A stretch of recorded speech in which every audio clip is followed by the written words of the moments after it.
문양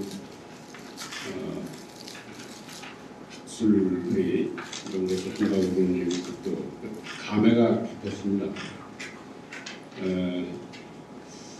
이때까지 우리 근현대사 중요한 부분을 감당했던 분인데 현대 한국사에서는 거의 지워져 있었죠. 그랬다가 이번에 그 3.1운동 100주년이라는 거 보니까 성경에 있는 말로 그 감추어진 것도 드러나게 마련이다라는 그것대로 된 것 같아요. 이런 말씀 여러분들한테 드리는 게 적절한지 모르겠습니다만 이번에 그 3.1운동 100주년 임시정부 100주년에서 목량이 깊이 관여했던 신한청년단 부분은 빠져 있었습니다. 제가 100주년위원회 위원 중에 한 사람인데도 빠져 있었어요. 왜 빠져 있냐 그랬더니 프레임이 있다고 그래요.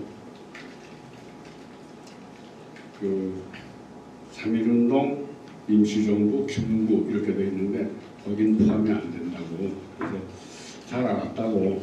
그러나 당신들이 그런 프레임 속에 넣지 않아도 감추어진 것은 드러나게 마련이다라고 얘기하고. 근데 역시 그 방송이라든지 이 신문 이런 데서 100주년을 조명하다 보니까 그냥 이렇게 같이 다 드러나게 돼서 이번에 그 100주년 기념 사업을 하면서 신한청년단, 여러분 처음 들어보셨어요? 신한청년단. 신한청년단과 여운형과 그 젊은 그들 이렇게 해서 좀 드러났습니다. 다 아시듯이 3.1운동은 종교, 지역, 계층 이런 것도 없이 다 함께 그야말로 양반이나 왕 이런 중요한 인물들이 아니라 식민지 치하에 억눌려 있던 백성들이 모두 드러나서 그분들이 역사의 주체라는 것을 스스로 증명을 하는 거란 말이에요. 그런 점에서 그 위대성을 우리는 세상 생각하게 되고, 그런데 그 모든 일이라는 게 이 풍지 돌출이라는 게 없잖아요. 어디서 누가 무슨 일을 해서 그 역사의 주역들이 나서도록 만드는 사람들이 있었단 말이에요. 근데 그 당시에 저는 주목해야 될 분들이 기독교 쪽의 인물들이라고 봅니다. 우사 김유식 선생님, 샘랑교회 출신이죠.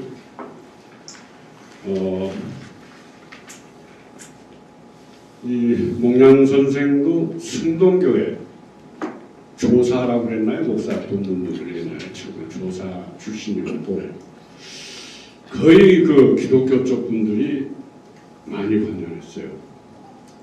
특히 그 상해 쪽에 나가 있던 초기 망명자들, 그분들을 목량 선생이 묶어서 1차 세계대전 끝나고 세계적 질서 변화는 올 텐데 그때 우리 그 조선도 독립을 해야 될 기회를 잡아야 된다라고 젊은이들이 논의를 하고 있다가 미국 대통령 우드로 윌슨의 특사인 찰스 크레인이라는 사람이 중국을 이렇게 방문하게 됐는데 좀 그런 거 보면 좀 특별해요. 목량이 그냥 찾아간 거예요.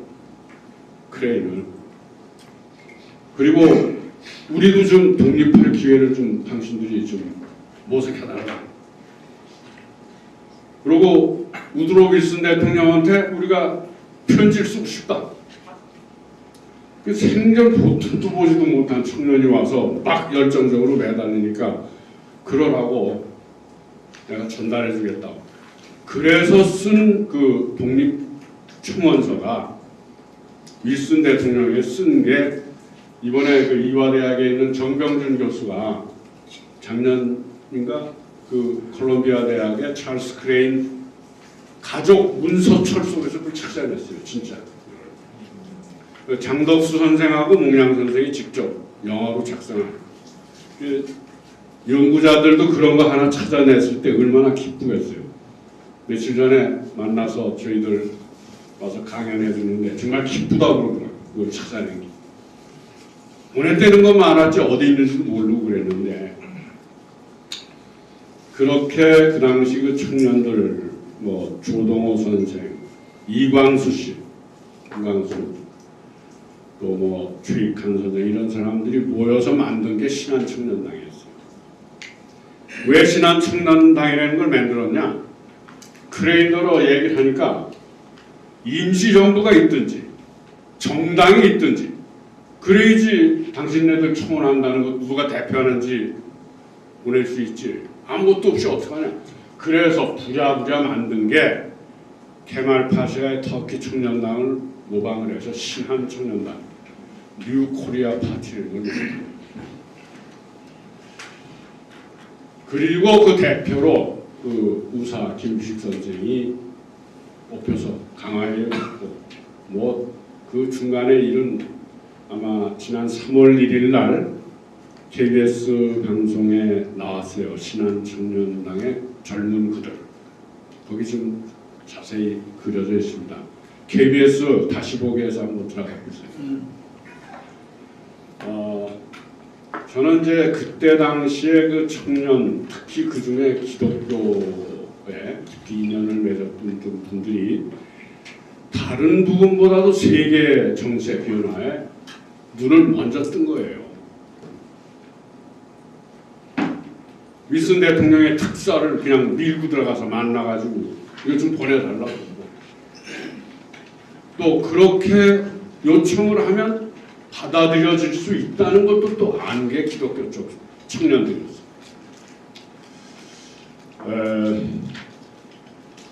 저는 지금도 아쉽게 생각하는 게 있습니다. 제가 너무 길게 얘기하는, 빨리 끝낼게요. 안창호 선생하고 몽양 선생은 임시정부 만들 때 그때부터 굉장히 깊은 관계였어요. 안창호 선생의 연설을 듣고 몽양이 독립운동할 걸 결심을 하게 됩니다. 임시정부의 그 고타분한 걸 개조하자고 안창호 선생과 몽양 선생의 뜻을 같이 해요. 그래서 지금도 안창호 선생이나 몽양 선생은 상해에서 일본 경찰한테 체포돼서 국내로 들어와서 징역살이를 합니다. 그래서 끝까지 임시정부를 중국에서 지키지 못했기 때문에 임시정부 파에도 소속이 못 되는 거예요. 뭐 자기가 좋아서 잡혀 들어온 것도 아닌데. 그런데 이 안창호 선생 같은 분이 감옥살이를 하고 나와서 37년에 세상을 떠나잖아요. 수양동회 사건이 이런 것 때문에. 그분이 해방후에 살아계셨더라는 아쉬움이 있어요. 그분은 참 전체를 이렇게 아울러가는 지도자거든요. 그 몽양 같은 분보다도 그 한 10년일까요? 선배고. 그 우사 선생보다는 한 4~5살 더 위고. 그런 분들이 이렇게 북쪽에 조만식 선생 이런 분들하고 어울려져서 또 거기다 김구까지 이렇게 끌어넣어서 하면, 김구 선생도 조만식 안창호 선생 밑에서 임시정부 요인을 했어요. 참 근데 뭐 이승만 전 대통령 같은 분은 자꾸 이게 덜어내고 자기 중심으로만 하는 분이고, 뭐 김일성은 더 말할 것도 없고, 역시 그 전체를 아울러낼 지도자나 이런 분들이 먼저 세상을 쓰는 거잖아요. 이분도 그 몽양도 전체를 아울러낼 만하니까 죽여버리잖아요. 그런 참 그 역사에서 뭐 만약 이랬으면 하면 우리나라처럼 이렇게 좀 어두운 게 많은 역사 속에서는 아쉬운 게 많죠.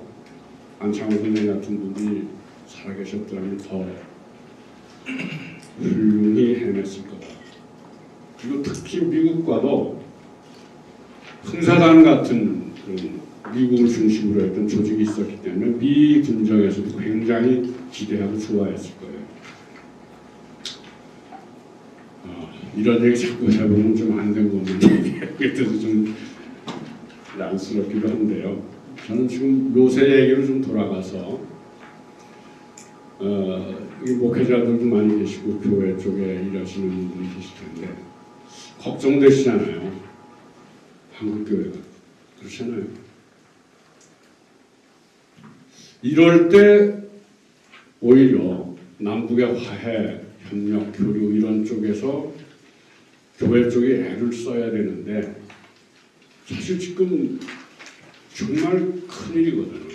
태극기들 저렇게 나와서 방송 치는데 그 뒤 자그머니 개신교 쪽의 대형 교회들이라는 말은 바닥에 다 알려진 일들이고 안창호 선생님 같은 그런 지도자들이 뭐 지금 계셔도 살아계시긴 어렵겠지만 그런 분들이 계셨더라면 좀 요즘 이런 분위기에서도 좀 설득해내는 힘도 있고 그러셨을 텐데 저는 이 목량 정신이라는 게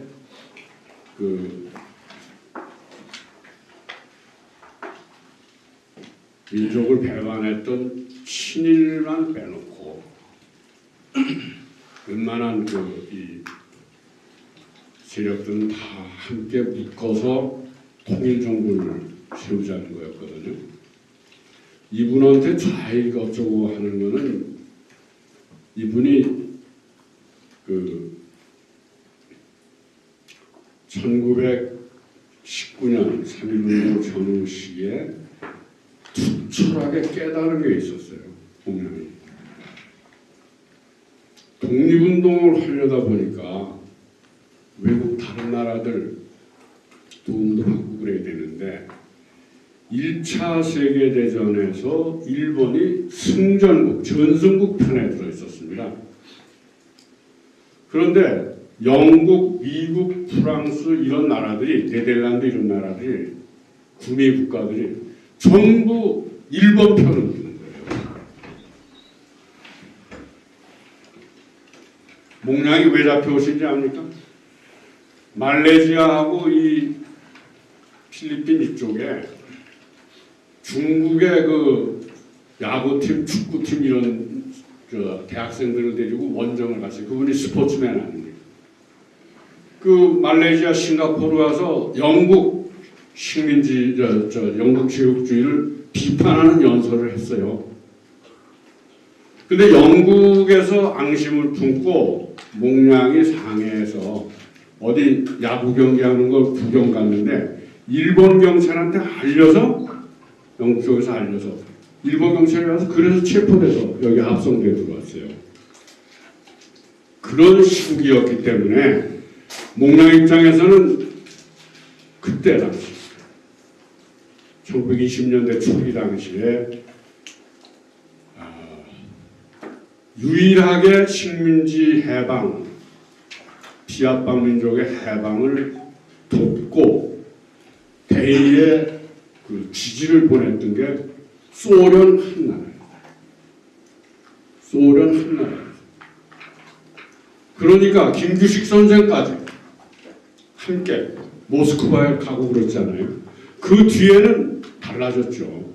그 뒤에는.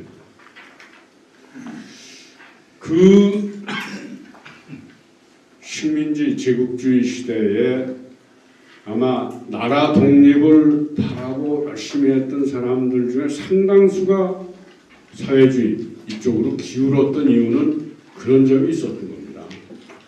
제국주의 식민지를 거느리던 나라들이 오히려 일본을 자기 편이라고 생각하고 돕고 독립운동자들을 밀고 해서 이쪽으로 잡혀오도록 만들고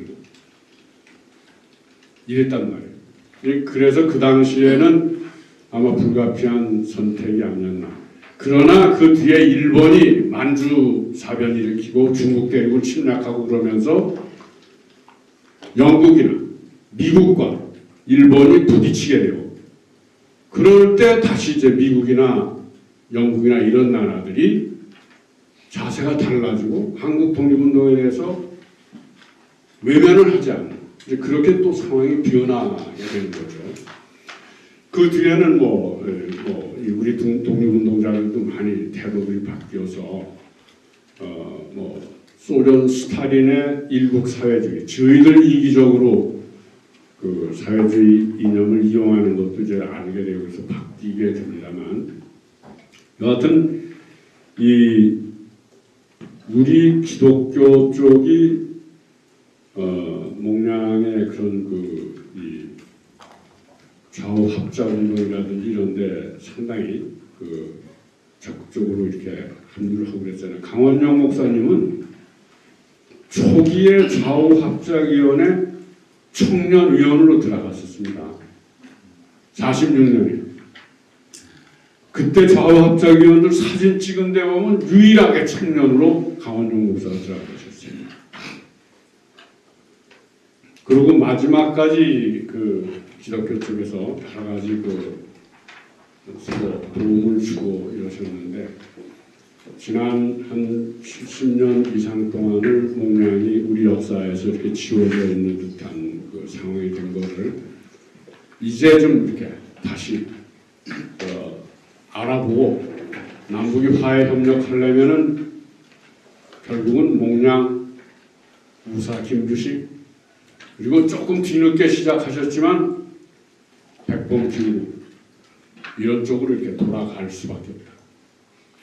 그리고 저 같은 사람은 이제 그 목량 영령 기념사업 표정을 하니까 이런 자리가 있으면 어디든지 뛰어갑니다. 오늘은 제가 동아일보에서 쫓겨난 지 44주년 된 날이에요.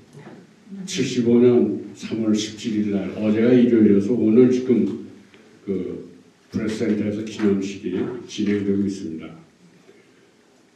잠깐 여기 다녀온다고 그러고 왔어요. 저희들도 청년이었다가 이제 다 70, 80 이렇게 넘어서 점점 숫자가 줄어들고 있습니다. 그러나 목량 선생 같은 분들은 나이 드셨어도 그렇게 지친 법이 없어서 우리도 목량을 좀 따르자, 계속 만년 청년 노릇 좀 하자 그러면서 열심히 하고 있습니다. 여러분들 학술회의를 해야 되는데 제가 너무 말이 길어졌습니다. 여러분들 부디 목량 다시 살리고 남북 화해 협력 이루는 길에 계속 나서 주실 것을 부탁드리면서 제 얘기를 여기서 마치도록 하겠습니다. 감사합니다.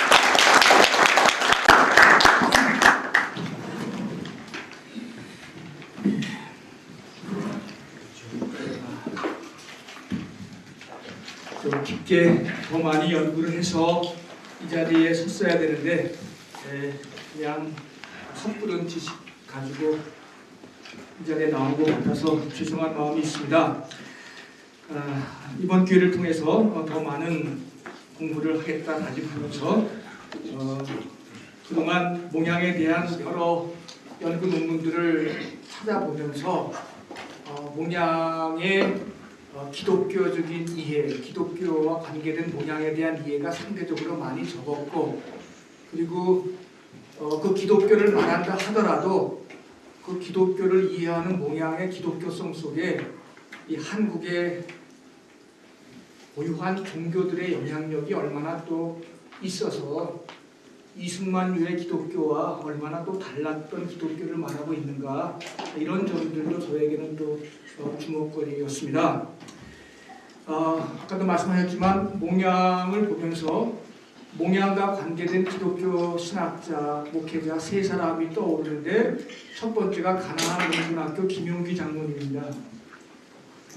양평에서 김용기 장로님과 목양이 만나서 조국이여 안심하라 우리가 있다라는 멋진 말을 남기며 사진을 찍은 게 있습니다. 저는 그걸 보면서 얼마나 가슴이 설레는지 모르죠. 도대체 저 청년들이 조국이여 안심하라 말했던 그 뜻이 뭔가. 그래서 가나안 농문학교 김용기 장로님, 그리고 오늘 말씀한 대로 강원영 목사님, 그래서 그가 끊임없이 그 영향 속에서 Between and Beyond, 사이와 그 넘어서라고 하는 것이 이 몽양의 좌우 확장론의 그런 정신 세계 속에서 나온 그런 이야기입니다. 그래서 하원영 목사님의 평생의 그 학문적인 또 대화의 이론들이 다 여기에서 나왔다고 하는 것, 그의 아들 강대인 선생에게 확인한 바가 있습니다.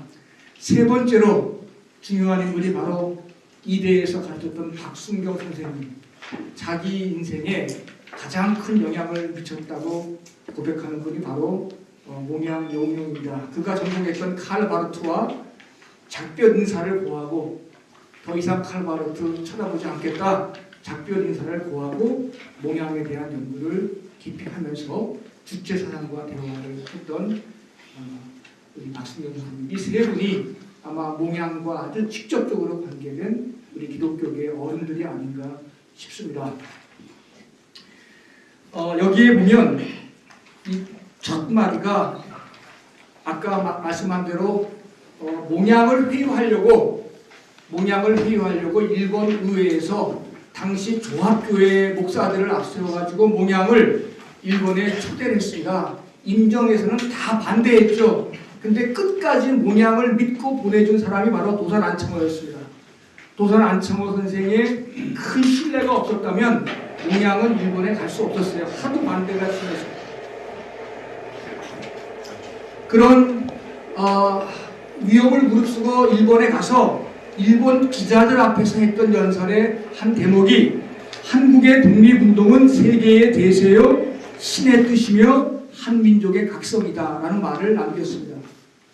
저는 여기서 왜 신의 뜻이라는 말이 가운데 들어가 있을까를 유심히 생각해 보는 거예요. 세계의 대세요라고 하는 것은 사실 말하면 우리의 독립은 세계와의 관계 속에서만 일어날 수 있다라고 하는 어떤 그런 정세 판단이죠. 외교적인 능력에 대한 이해죠. 그런데 이 세계의 대세요라고 하는 것만 가지고, 이것만 가지고 있던 사람들이, 아주 골수 사회주의자들도 소련에 의지하려고 그랬고, 이승만 같은 그런 사람들도 미국에 의지하려고 그랬고, 이거 없으면 안 되지만 이것만 가지고 뭔가 우리의 문제를 해결하려고 했던 사람들이 있었습니다. 이건 저는 원심력이라고 합니다. 원심력을 가지고 우리 문제를 해결해 보려고 했던 사람이 있었습니다. 반면에 한 민족의 각성이다. 우리 민족의 각성이죠. 이거는 구심력입니다. 우리 민족끼리 하나가 되지 않으면 안 된다. 아주 강한 민족주의자들이죠. 여기서 서구 세력에 대해서는 아니고 우리 민족 중심으로 나가야 된다는 민족 중심주의의 민족주의자들의 입장이 우리 민족의 각성이다. 그런데 우리 민족이 바로 좌우로 나누어져 있지 않습니까? 그 좌우로 나누어진 이념을 어쨌든 같이 합쳐야 되는 거죠. 이걸 구심력이라고 한다면 이 원심력과 구심력 사이에 이를 하나로 조화하고 하나로 묶어낼 수 있는 힘이 뭐냐? 몽양에게는 신의 뜻이다. 기독교다. 그가 후일의 정치가로서의 활동 때문에 그의 그 기독교성이 드러나지 않아서 그렇지만 이 신의 뜻을 요 가운데, 우리 보통 믿는 사람들은 신의 뜻을 제일 먼저 두잖아요. 근데 그렇게 하지 않고 원심력과 구심력 그 사이에서 조화를 일으키는 것이 바로 하나님의 뜻이다라고 말하면서 이 둘 사이에서 뭔가 기독교적인 입장을 저는 시종일관 갖고 있었던 분이 몽양의 자업식 속에서 이런 게 아닌가 싶어서는 이 말 속에서 굉장한 의미를 찾습니다. 이제 띄엄띄엄 읽으면서 오늘의 제 순서를 다 하겠습니다. 두 번째 패러그래프입니다. 해방 70년이 지난 지금까지 교회는 민족주의와 짝했던 자신의 애국운동을 힘껏 자랑해왔다.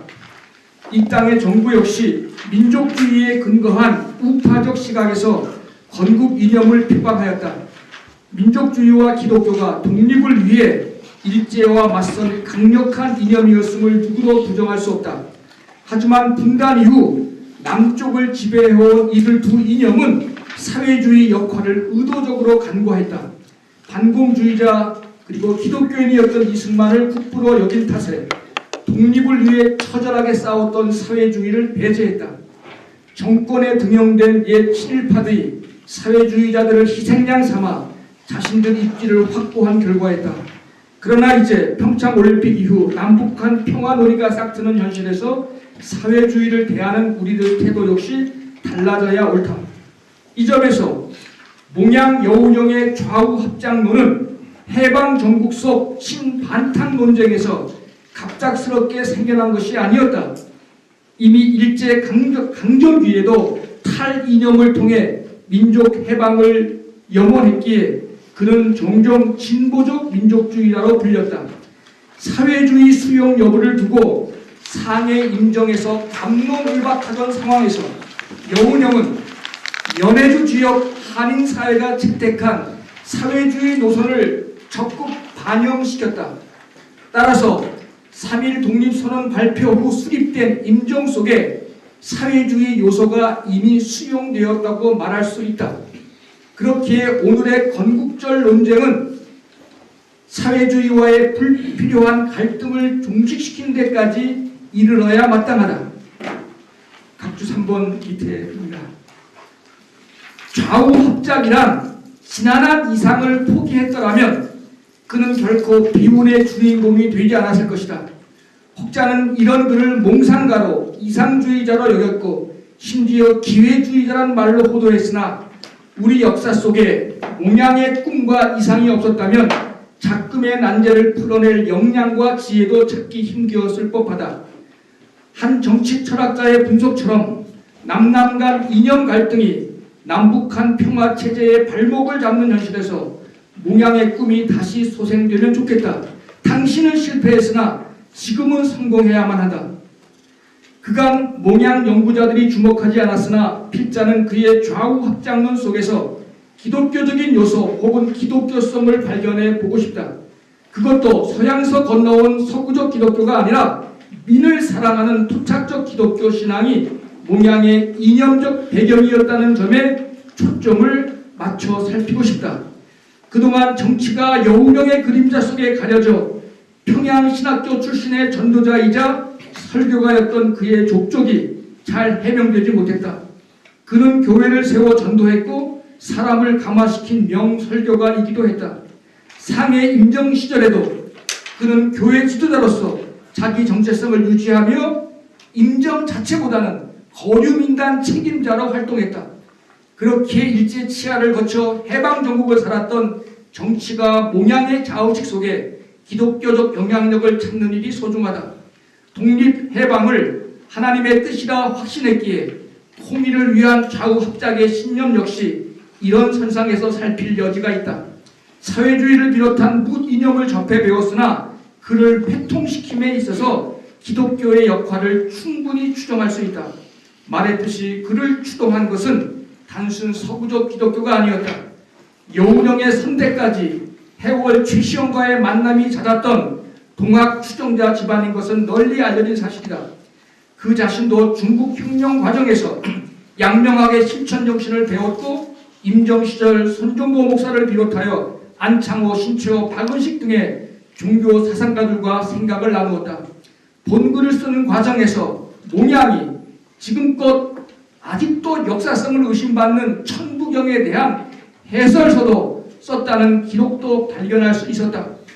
향후 세밀히 밝혀야겠으나 결국 이런 배경들이 기독교를 확대 해석할 여지를 몽양에게 주었을 것이라 생각한다.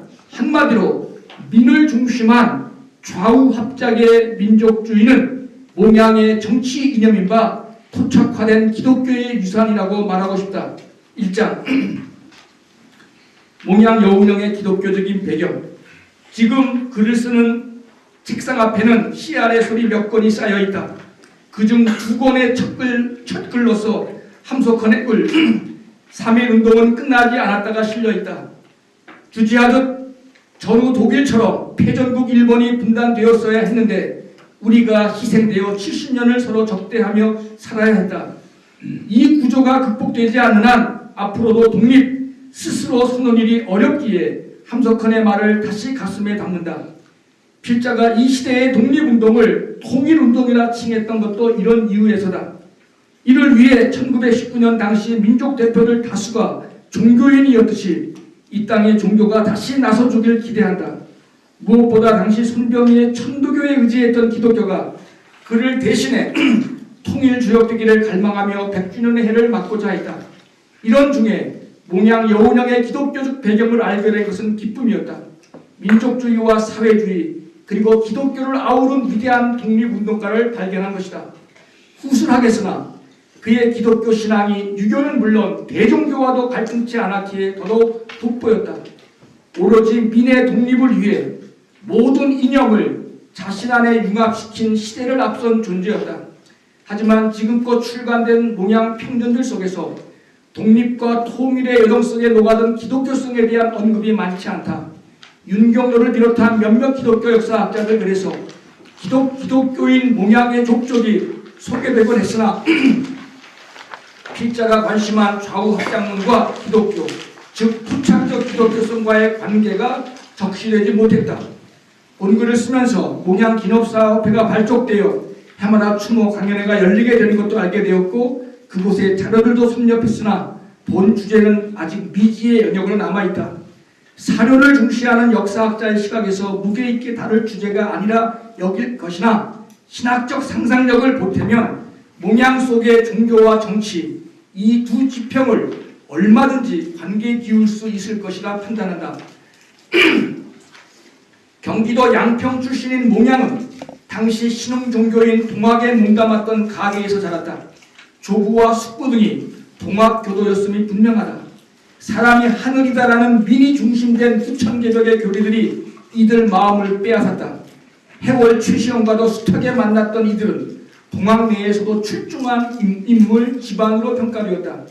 하지만 정작 선친 여정현은 동학 박해를 두려워해 단양으로 피신했으나 그것 역시도 동학의 교세가 권고한 교수였기에 관계는 지속되었다. 이후 아버지의 권위로 서울로 유학한 몽양은 배제학교에 입학해 기독교를 접한다. 당시 배제학당은 조선에서 직접 도덕적 교육적 역량이 큰 학교로 소문났지만 그곳에서 신학 역시 배울 수 있었다. 그때 교사로서 서재필, 윤치호 등이 있었다.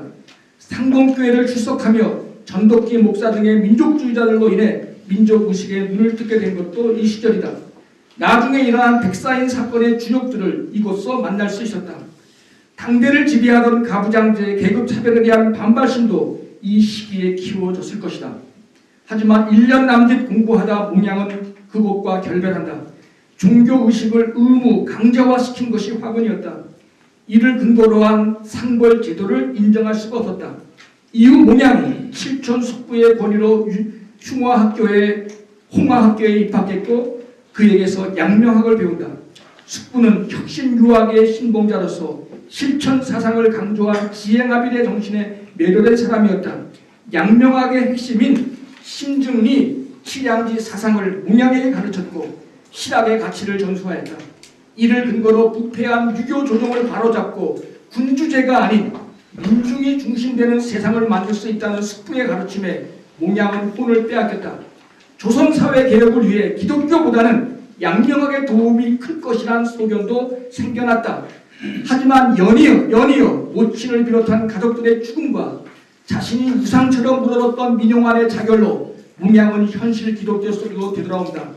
당시로서는 호구지책의 일환이기도 했다. 그러나 민중심의 개혁적 유교에 대한 감동을 버릴 수 없었다. 추 언급하겠으나 중국서 만난 손문 모택동 등 무지도자들의 삶을 보며 몽양은 이것을 다시 소생시킨다. 여하튼 배제학당에서 맺은 서양 선교사 클라크와의 인연 탓에 그는 승동교회에서 선교사를 돕는 역할 조사 일을 하게 되었다. 아주 열심을 다했기에 선교사들은 몽양을 평양신학교에 입학시킨다. 뜻이 컸고 설교를 잘하는 몽양을 장래 조선의 기독교 지도자로 키울 목적에서였다. 당시로서는 연중 3개월씩 수업이 열렸기에 몽양은 승동교회 일을 하면서 2년간 신학을 공부했다. 비록 4년 과정을 채울 수 없었으나 몽양은 자기 고향 양평 인근에서 클라크 선교사의 도움으로 교회 사역을 시작했고 교회에 아주 부흥을 시켰습니다. 몽양은 이후 기독교를 더 본질적으로 알고 싶어 중국 남경에 있는 금능대학으로 유학을 떠납니다. 이 학교는 선교사들이 세웠던 기독교 대학으로서 거기서 신학 공부를 다시 하고 싶었습니다. 이때부터 일경에 의해 잡혀 고국으로 송환 1929년입니다. 왜 이렇게 썼는지 모르겠어요. 1929년까지 그 15년간 그는 중국서 독립을 위한 지난한 삶을 살았다. 결과적으로 금능대학에서 신학 대신 영문학을 전공했는데 그 실력으로 그는 대외적으로 한국을 대표하는 독립운동가의 입지를 붙였다. 영어가 큰 자산이 되었습니다. 학업을 마친 후 몽양은 상해에서 임정 조직하는 일에 청명합니다. 그러나 여러 이유로 이곳에 적극 몸담지는 않았다. 우선 국호를 고종이 썼던 대안으로 한 것에 대한 불편함이 컸고, 다음으로는 정부보다는 정당 조직을 그가 선호했으며, 마지막은 고려 공산당을 임정에 가입시킨 문제로 인한 임정 민족주의자들과의 갈등 때문이었다. 몽양으로서는 민을 주인으로 하는 새 나라를 원했으며 이미 신한 청년당을 조직했었고 이동희 중심의 사회주의 그룹을 적극 지지하였다. 참여자들 간의 감투 싸움 역시 임정 내에서의 몽양으로선 보기 싫었을 것이다. 오히려 몽양은 상해에서 상당 기간 교회의 목사 역할을 했고 그곳에서 이주 청년들을 감화시켜 독립운동에 헌신토록 했다. 그가 상해 교류민단 대표로서 수년간 활동한 것도 민을 우선시하는 목회자의 마음에서 비롯한 것이다. 1920년대 이후 일제는 무단 정치에서 문화 정치로 조선 지배 입장을 선회했다. 일본 조합교회 목사들이 대거 조선 땅에 유입되어 기독교와 천황제의 공존을 선포하기 시작한 것도 이 무렵이다. 상당수 한국교회 목사들도 이런 흐름에 편승하여 일본과의 공존을 공공연하게 선포했다. 일본 정신과 기독교 정신을 일치시켜 한민족을 개조하려는 취지에서였다. 바로 이들이 독립운동가 여운형의 기독교성을 인지하여 그와 접촉했고 급기야 그의 일본행을 주선하게 되었다. 일본 조합교회 목사들로선 교회를 매개로 여운형과 대화할 수 있다고 판단한 것이다. 뒤에서 언급하겠지만 몽양은 모든 오해를 무릅쓰고 일본에 갔으나 일부 주장처럼 그들에 포섭당하지 않았다. 오히려 그들에게 조선 독립의 정당성을 선포했고 일본 의회를 해산시키는 결과를 가져오기도 했다. 하지만 이 길로 몽양은 오해를 받았고 목사직을 스스로 멀리하기 시작한다. 이때부터 해방정국에 이르기까지 성직보다는 정치가로서의 자의식에 몽양 스스로 방점을 두었다. 하지만 해방정국에서 몽양이 주창한 좌우합장론, 민족주의, 사회주의를 비롯한 일체 이념을 수용하고 극복하려는 몽양의 정치적 자의식조차 우리는 기독교적 시각에서 읽을 필요가 있다. 일체 장벽을 허물고자 하는 그의 기독교성은 당시로선 낯설고 이질적이었다. 당시 주류 기독교는 민족주의와는 짝겠을지언정 사회주의는 밀쳐냈다. 사회주의자들의 애국적 독립운동을 자신들 친일 행적을 덮는 방편으로 삼은 결과다. 함석헌조차도 사회주의자의 길을 걷지 않은 것을 다행이라 여겼다. 이렇듯 당시로서 좌우합장론은 낯선 고난의 길이었으나 기독교의 본질에 근접한 정치적 행보로 저는 읽고 싶습니다. 이런 기독교는 수차례 언급했듯이 동학, 양명학, 심지어 천부경, 대종교 등 민중심적 제종교의 영향사를 말하지 않고서는 해명되지 않을 부분이다. 이를 두고 진보적 민족주의 혹은 현실주의적 정치 행보라 말하는 이도 있으니 그것으로 충분치 않다. 여기에 필자는 신학적 상상력을 조금 보탤 생각이다. 2장 3.1 독립선언서에 몽양 여운형이라는 이름은 없었다. 그만큼 독립운동에 온 삶을 바쳤고 일본인들이 두려워하면서도 조선을 대표하는 인물로 꼽았던 여운형이 민족 대표 33인에 서명치 못한 것은 이미 그가 상해에 머물렀던 까닭이다. 하지만 여운형이 없었다면 독립선언서가 발표될 수 없었을 것이란 추정도 가능하다. 상해에 머물면서 민족 자결주의 원칙을 앞서 감지하여 전달했고 무호 독립선언서를 비롯한 중국 각지에서 일어난 독립운동 소식들을 국내에 전했기 때문이다. 무엇보다 미 대통령 윌슨이 발표한 민족 자결주의에 고무된 여운형은 상해에서 동경으로 사람을 파견하여 이광수 등이 주도한 28선언에 참여토록 했고 그 경험을 경성에 전달하여 3.1 독립선언에 활력을 불어넣은 장본인이었다. 한마디로 상해와 동경 그리고 경성의 독립선언 발표에 연결고리를 만들었던 것이다. 이후 3.1 독립선언을 중국의 오사운동과 연결시킨 장본인도 바로 여운형이었다. 3.1 독립선언서의 사상적 배경을 두고 의견이 분분하다. 3.1 선언은 민족 자주성을 비롯하여 평화주의, 세계주의 정신을 표방했다. 본 선언서 속에서 단군 민족주의의 발현을 보는 이가 있는가 하면 기독교 사상의 농축이라 여기는 이도 있고 만해 한용운의 불교적 관점에서 토론되기도 한다. 3.1 독립선언서의 초안자인 최남선이 기독교적 시각으로 썼다고 밝힌 적이 있으나 한국 고대 사상에 심취했던 최남선이 그의 이력으로 보아 이 말을 액면 그대로 믿기 어렵다. 단군 민족주의와 3.1 선언 정신의 상반성을 과도하게 주장하는 시도 역시 수용되기는 어렵다. 단군 민족주의가 3.1 운동을 견인한 것은 사실이겠으나 후자를 전자에 함몰시키는 시도는 과하다. 이 점에서 3.1 선언을 민족주의를 넘어 문명주의란 차원에서 보는 입장이 중요하다. 여기서 문명주의는 문화적 민족주의의 다른 말인 바 고대 홍익인간의 정신세계와 잇댈 여지가 있다. 3.1 선언의 정신이 민족을 넘어 세계주의, 평화주의를 담을 수 있었던 것도 이런 연유에서다. 그렇다고 해서 오늘날 회자되는 탈민족주의로 비합돼서는 아니 될 일이다. 한국의 민족주의의 문화적 성격이 짙게 배어 있었기에 세계주의, 문명주의를 표방할 수 있었다. 몽양은 당시 상해에서 신채호 박운식과 만났으며 이런 민족주의를 접했고 자신 속의 기독교를 문화적 민족주의와도 교차시킬 수 있었다. 몽양의 좌우 합작 이론 또한 이런 선상에서 표출된 뜻깊은 시도일 수 있다. 3.1운동을 연구한 한 일본 학자는 몽양을 3.1 선언 정신을 가장 잘 재현한 계승자로 여겼다. 일본 방문 시에 그가 했던 두 언수를 그 적실한 예로 들었다. 인용문입니다. 조선 독립은 일본의 신의를 지키는 일로서 결국 일본을 위해서도 유익할 것이라는 말과 그로써 일본이 세계로부터 명예를 회복할 것이라는 고언이 그것이다. 바로 이 말 속에서 일본 연구자는 몽양의 민족주의 속에 함유된 문명사적, 세계사적 성격을 높이 평가했다. 하지만 3.1 정신의 대유와 일치했다는 사실 이면에서 우리는 몽양의 기독교성도 함께 고려해야 옳다. 평화 공존을 위한 몽양의 노력은 민족성과 종교성의 만남에서 비롯한 결과물이었다. 한 표를 듣기겠습니다. 3.1 독립선언이 중국 오사운동에게 준 영향도 살필 일이다. 이는 3.1 선언이 단지 민족주의 지평에 머물지 않았다는 반증이기에 중요하다. 이후 손문을 중심한 중국 정치가들이 조선 독립의 후원자가 된 것도 이런 관련성에서 생각할 주제이되 그 가교 역할이 몽양이 담당했다. 일본으로부터 21개조 조약을 일방적으로 요구받은 중국 역시 항일의식이 고조되어 있었다.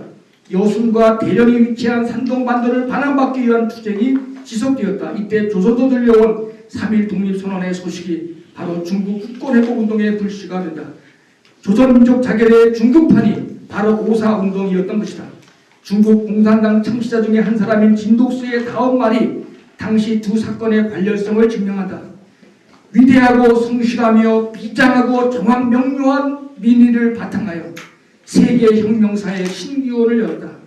조선 민족에게 이런 영광이 나타나 움츠리는 우리 중국 민족을 더욱 부끄럽게 했다. 보라 조선인의 활동을. 조선인에 비해 우리는 부끄럽기 짝이 없다. 이 일로 조선을 중국의 속국으로 봤던 중국인들의 반성이 이어졌고 일본 침략 야옥이 열국의 주목 속에서 국제적 문제로 부상했으며 상해 독립운동가들과 중국 정부 간의 연대가 생겨 이후 상해 임시정부 수립에 큰 도움을 받을 수가 있었다. 이는 모두 손문을 비롯한 진독수 등의 중국 정치가들과 교접한 몽양의 외교력 결과였다. 이 과정에서 몽양은 유학을 비롯한 중국 사상을 배우게 된다. 특별히 진독수, 호족 등이 주장한 유교적 신문화 운동에서 지적 자양분을 크게 얻었다. 왕양명의 실천 유교, 민을 중시하는 중국 공산주의에서 자신 속 기독교와의 소통을 깊이 경험했다.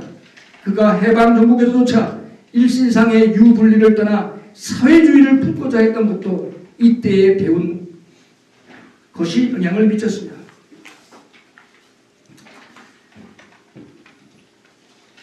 3.1 선언 이후 세고서 임시정부가 생길 정도로 독립운동이 활발해졌다. 경성과 시베리아 이주민을 중심한 소련의 블라디보스톡, 그리고 상해가 그런 장소였다. 상해에서 중국 지도자들과 교류하며 독립운동에 입지를 붙인 몽양은 이들 세 정부를 한 곳 상해로 합쳐 중심점을 만들고자 했다. 결코 쉬운 일이 아니었으나 몽양의 역량으로 이를 성사시켰다. 무호 선언의 발생지이기도 한 연해주 지역의 임시정부는 약소국 혁명을 지지하는 러시아 코민테른과 연결되었고 따라서 사회주의 노선을 펼쳤다. 당시 민족주의자로 구성된 상해 임시정부로서는 사회주의가 낯설었기에 이들 참여를 원치 않았다. 더욱이 임정 내에 구한말 시기로의 복귀를 주장하며 대한의 국호를 고집하는 일도 있었으니 사회주의를 품는 일은 더욱 지난해했다. 그럼에도 몽양은 민족 독립을 위해 여전히 계급에 물든 보수 회기파는 물론 공산주의 마르크스주의자도 함께할 것을 주장하며 하나의 단독 정부를 이끌어냈다. 정작 그럼에도 몽양 자신은 때가 이르지 않았다는 판단하에 정부보다는 당을 선호했다. 이후 국헌 논쟁은 해방정국에서 한과 조선의 선택을 두어서 냉혹하게 갈등했다. 민족주의자들은 한을, 사회주의자들의 경우 조선을 고집한 결과이다. 이 점에서 이 땅의 보수 우익 언론이 조선의 이름을 갖고 있는 것은 대단한 모습이다. 여하튼 몽양은 이동희를 중심한 고려 공산주의자들을 상해 임정에 합류시켜 명실공히 하나의 정부를 태동시킨 주역이었다. 그것도 외교부 차장이란 직책을 갖고 짧게 활동했으나 긴 세월 동안 그는 상해 거류민 단장 자격으로 목회는 물론 교육사업 그리고 의거를 일으켰던 의사들의 추구 행위 등에 투신했다. 여기서 핵심은 초기 임정 속에 사회주의 노선이 합류했었다는 사실이다. 오늘 우리가 새로운 어떤 우리 정부의 정부의 시초 논쟁을 우리가 하려면 반드시 이 점도 고려해야 할 일이다. 이처럼 몽양은 기독교인으로서 사회주의를 수용한 민족주의자로서 지냈다. 다시 말해 기독교, 사회주의, 민족주의 이 셋이 몽양의 독립운동 속에서 모두 하나였다. 그가 사회주의를 적극 옹호하는 것은 민에 기초한 중국 공산당의 신문화 운동을 경험한 탓이겠으나 더욱 근본적으로 소련과 중국에서 민, 곧 프롤레타리아의 혁명이 성공할 때 조선 독립도 가능할 것이라 믿었기 때문이다. 사회주의 공산당과 협력한 것은 오로지 민족 모순을 해결하기 위함이었지 그들처럼 계급투쟁을 목축한 것이 아니었다는 말이다. 당시 몽양은 농업 위주의 조선 땅에서 계급투쟁이라는 것은 시기상조로 여겼다. 이 점에서 3.1 독립선언서가 독립된 존재로서 개인을 소외시킨 미완의 과제를 지녔다고 보는 판단은 옳지 않다. 물론 국가의 독립이란 과제가 앞섰기에 그리 볼 여지가 없지 않겠으나 몽양에게 3.1 정신은 민의 해방과 무관치 않았다. 중국 공산당 핵심 인물들 외에도 영어를 구성한 덕에 서구 기독교 인사들과 접촉이 잦았던 몽양은 시대적인 정황을 꿰뚫고 있었다. 원심력에 대한 아주 힘을 갖고 있었습니다. 말했듯이 손문과 수차례 만났고 트로츠키, 레닌과도 대화했으며 심지어 모택동과도 의견을 나눈 적이 있었다. 중국 공산당 특별회원이었으며 레닌의 공산당 선언을 한국어로 최초 번역했다. 의거에 아주 폭탄 던지고 그런 의거에 의존했던 민족주의들과 달리 조선의 독립이 주변 국가들과의 연대에서 비롯할 수 있음을 알고 중국, 소련, 공산주의자들과도 열심히 만난 결과였다. 이런 몽양의 외교적 접근을 민족주의 진영이 달가워하지 않았다. 임종 초반 안창호의 지지가 없었다면 몽양의 입지는 더없이 축소되었을 것이다. 후일 몽양은 중일간 교섭을 기다리며 실력을 우선 배양하자는 안창호의 독립론과도 선을 그었다. 물론 이에 앞서 몽양은 미국 의존파인 이승만은 물론 소련과 손잡고 무장 독립을 원했던 친소파 이동희 등과도 결별한 상태였다. 굳이 몽양의 입장을 논하자면 오사혁명과 같은 중국 혁명과 연대를 선호하는 입장이라고 말할 수 있겠다. 이런 시각적 편차를 살피고 판단하는 일은 지금도 여전히 유의미하다. 외세 원심력이 민족 내 구심력을 해체시키는 현실에서 원심력과 구심력 모두를 아우르되 중국의 무게중심을 두었던 몽양의 태도가 어쩌면 현실감이 있을지도 모릅니다. 이는 유교 문명을 통해 자신의 기독교적 지평을 확대시켰던 몽양의 종교적 입장과도 맥락이 비슷합니다. 시간을 되돌려서 한번 드리겠습니다. 몽양의 일본 방문 여파에 대한 이해도 필요하다. 말했듯이 몽양은 임정 식구들의 반대를 무릅쓰고 일본 정부의 초대에 응했다. 3.1 독립선언 이후 독립운동가를 회유하자 문화정책 차원에서 행해진 일이었다. 여기에 일본 조합교회 목사들이 앞장선 것은 몽양의 기독교적인 배경을 이용하기 위함이었다. 비록 일본이 가장 두려워하는 독립운동가였으나 기독교적 시각에서 호소하면 응할 것이라 여겼던 것이다. 이제 조금 띄어서 몽양은 민족을 배신하지 않았다. 그는 육군 대장 앞에서 이렇게 말했습니다. 일본이 망하는 것을 우리 조선민족은 너무도 기뻐할 것이다 하는 속내를 여과없이 드러냈다. 당시 언론에 실린 몽양의 연설문 한 토막을 소개합니다. 줄인 자는 먹을 것을 찾고 목마른 자는 마실 것을 찾는 것이 생존권을 위한 자연 원리이다. 이것을 막을 자 있겠는가? 일본인이 생존권이 있는데 우리 한족만이 홀로 생존권이 없을 수 있는가? 일본인이 생존권이 있다는 것을 한국민이 걱정하는 바이요. 한국인이 민족적 자각으로 자유와 평등을 요구하는 것은 신이 허락하는 바이다. 일본 정부는 이것을 방해할 무슨 권리가 있는가? 세계는 약소민족 해방, 부인 해방, 노동자 해방 등 세계의 기조를 부르짖고 있다. 이것은 일본을 포함한 세계적인 운동이다. 한국의 독립운동은 세계의 대세요. 신의 뜻이며 한민족의 각성이다. 때가 차서 생존권이 양심적으로 발작된 것이 한국의 독립이요 결코 민족 자결주의에 도취된 것이 아니다. 여기서 몽양은 민족 독립이 기독교적인 신념과 세계사적인 확신 그리고 민족 양심의 자발적 요청인 것을 역설했다. 기독교와 민족의 양심, 세계의 뜻이 하나인 것을 공포한 셈이다. 결국 3.1 독립선언을 일본 정치가들 앞에서 제안한 꼴이 되었으니 이 일로 인하여 몽양을 불렀던 일본 중의원이 불신을 당하는 수모를 당해야만 했다. 한마디로 일본은 몽양에게 너의 독립의지를 거두기만 하면 한반도의 자치권을 너에게다 주겠다. 이런 제안을 받았으나 몽양은 이런 제안에 거절했습니다. 아까 말씀드린 우리 이부영 의원이 말한 대로 몽양은 1929년에 그런 일로 잡혀왔습니다. 3년 동안 감옥에 있었죠. 감옥소 출감 이후 몽양은 잠시 조선중앙일보 사장직을 맡았으나 순기정 가슴팍에 일장기를 지웠던 일로 자리에서 물러났다. 동아일보가 아니라 조선중앙일보에서 처음으로 그가 사장이었던 여기에서 처음 일어났던 일이었습니다. 일장기 지우는 일. 기독교 단체인 YMCA를 통해 민족의 건강을 신장시키는 일이 그의 몫이 되기도 했다. 조선인 체육활동을 담당하는 책임자가 되어 일본 및 몽고까지 체육 경기를 주관하고 있었다. 이 시기 무엇보다 중요한 것은 일본 패망을 예감하고 비밀리에 건국준비위원회를 국내에서 구성한 일이다.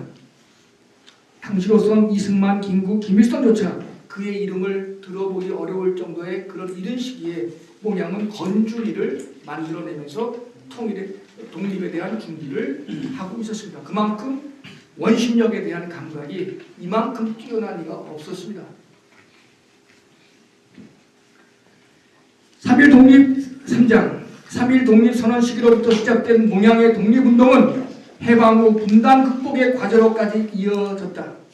일본 퇴각 후 미소가 점령한 분단 상황에서 그에게 통일운동은 다시 독립운동의 연장이었다. 우리 근대사 속에서 몽양만큼 독립에서 통일을 위한 지난한 여정을 살았던 인물도 참으로 드물다. 지금도 그렇듯이 해방 공간에서 무적영의 정치 세력들이 생성소멸되었고 이합수산되었다. 다양한 노선들이 더욱이 외세와 결탁하여 대립되고 분해되는 상황에서 독립운동을 통해서 드러났듯 몽양과 같은 세계적 안목을 지닌 평화론자가 화급했다. 이 점에서 다수 사가들은 몽양의 정치적인 입장을 포괄적 현실주의 혹은 좌우 통전을 통한 현실 변혁으로 정리해냈다. 그 급진적 좌익 세력과 양심적 우익 세력을 아울러 통일 전선을 구축하려고 했던 탓이다.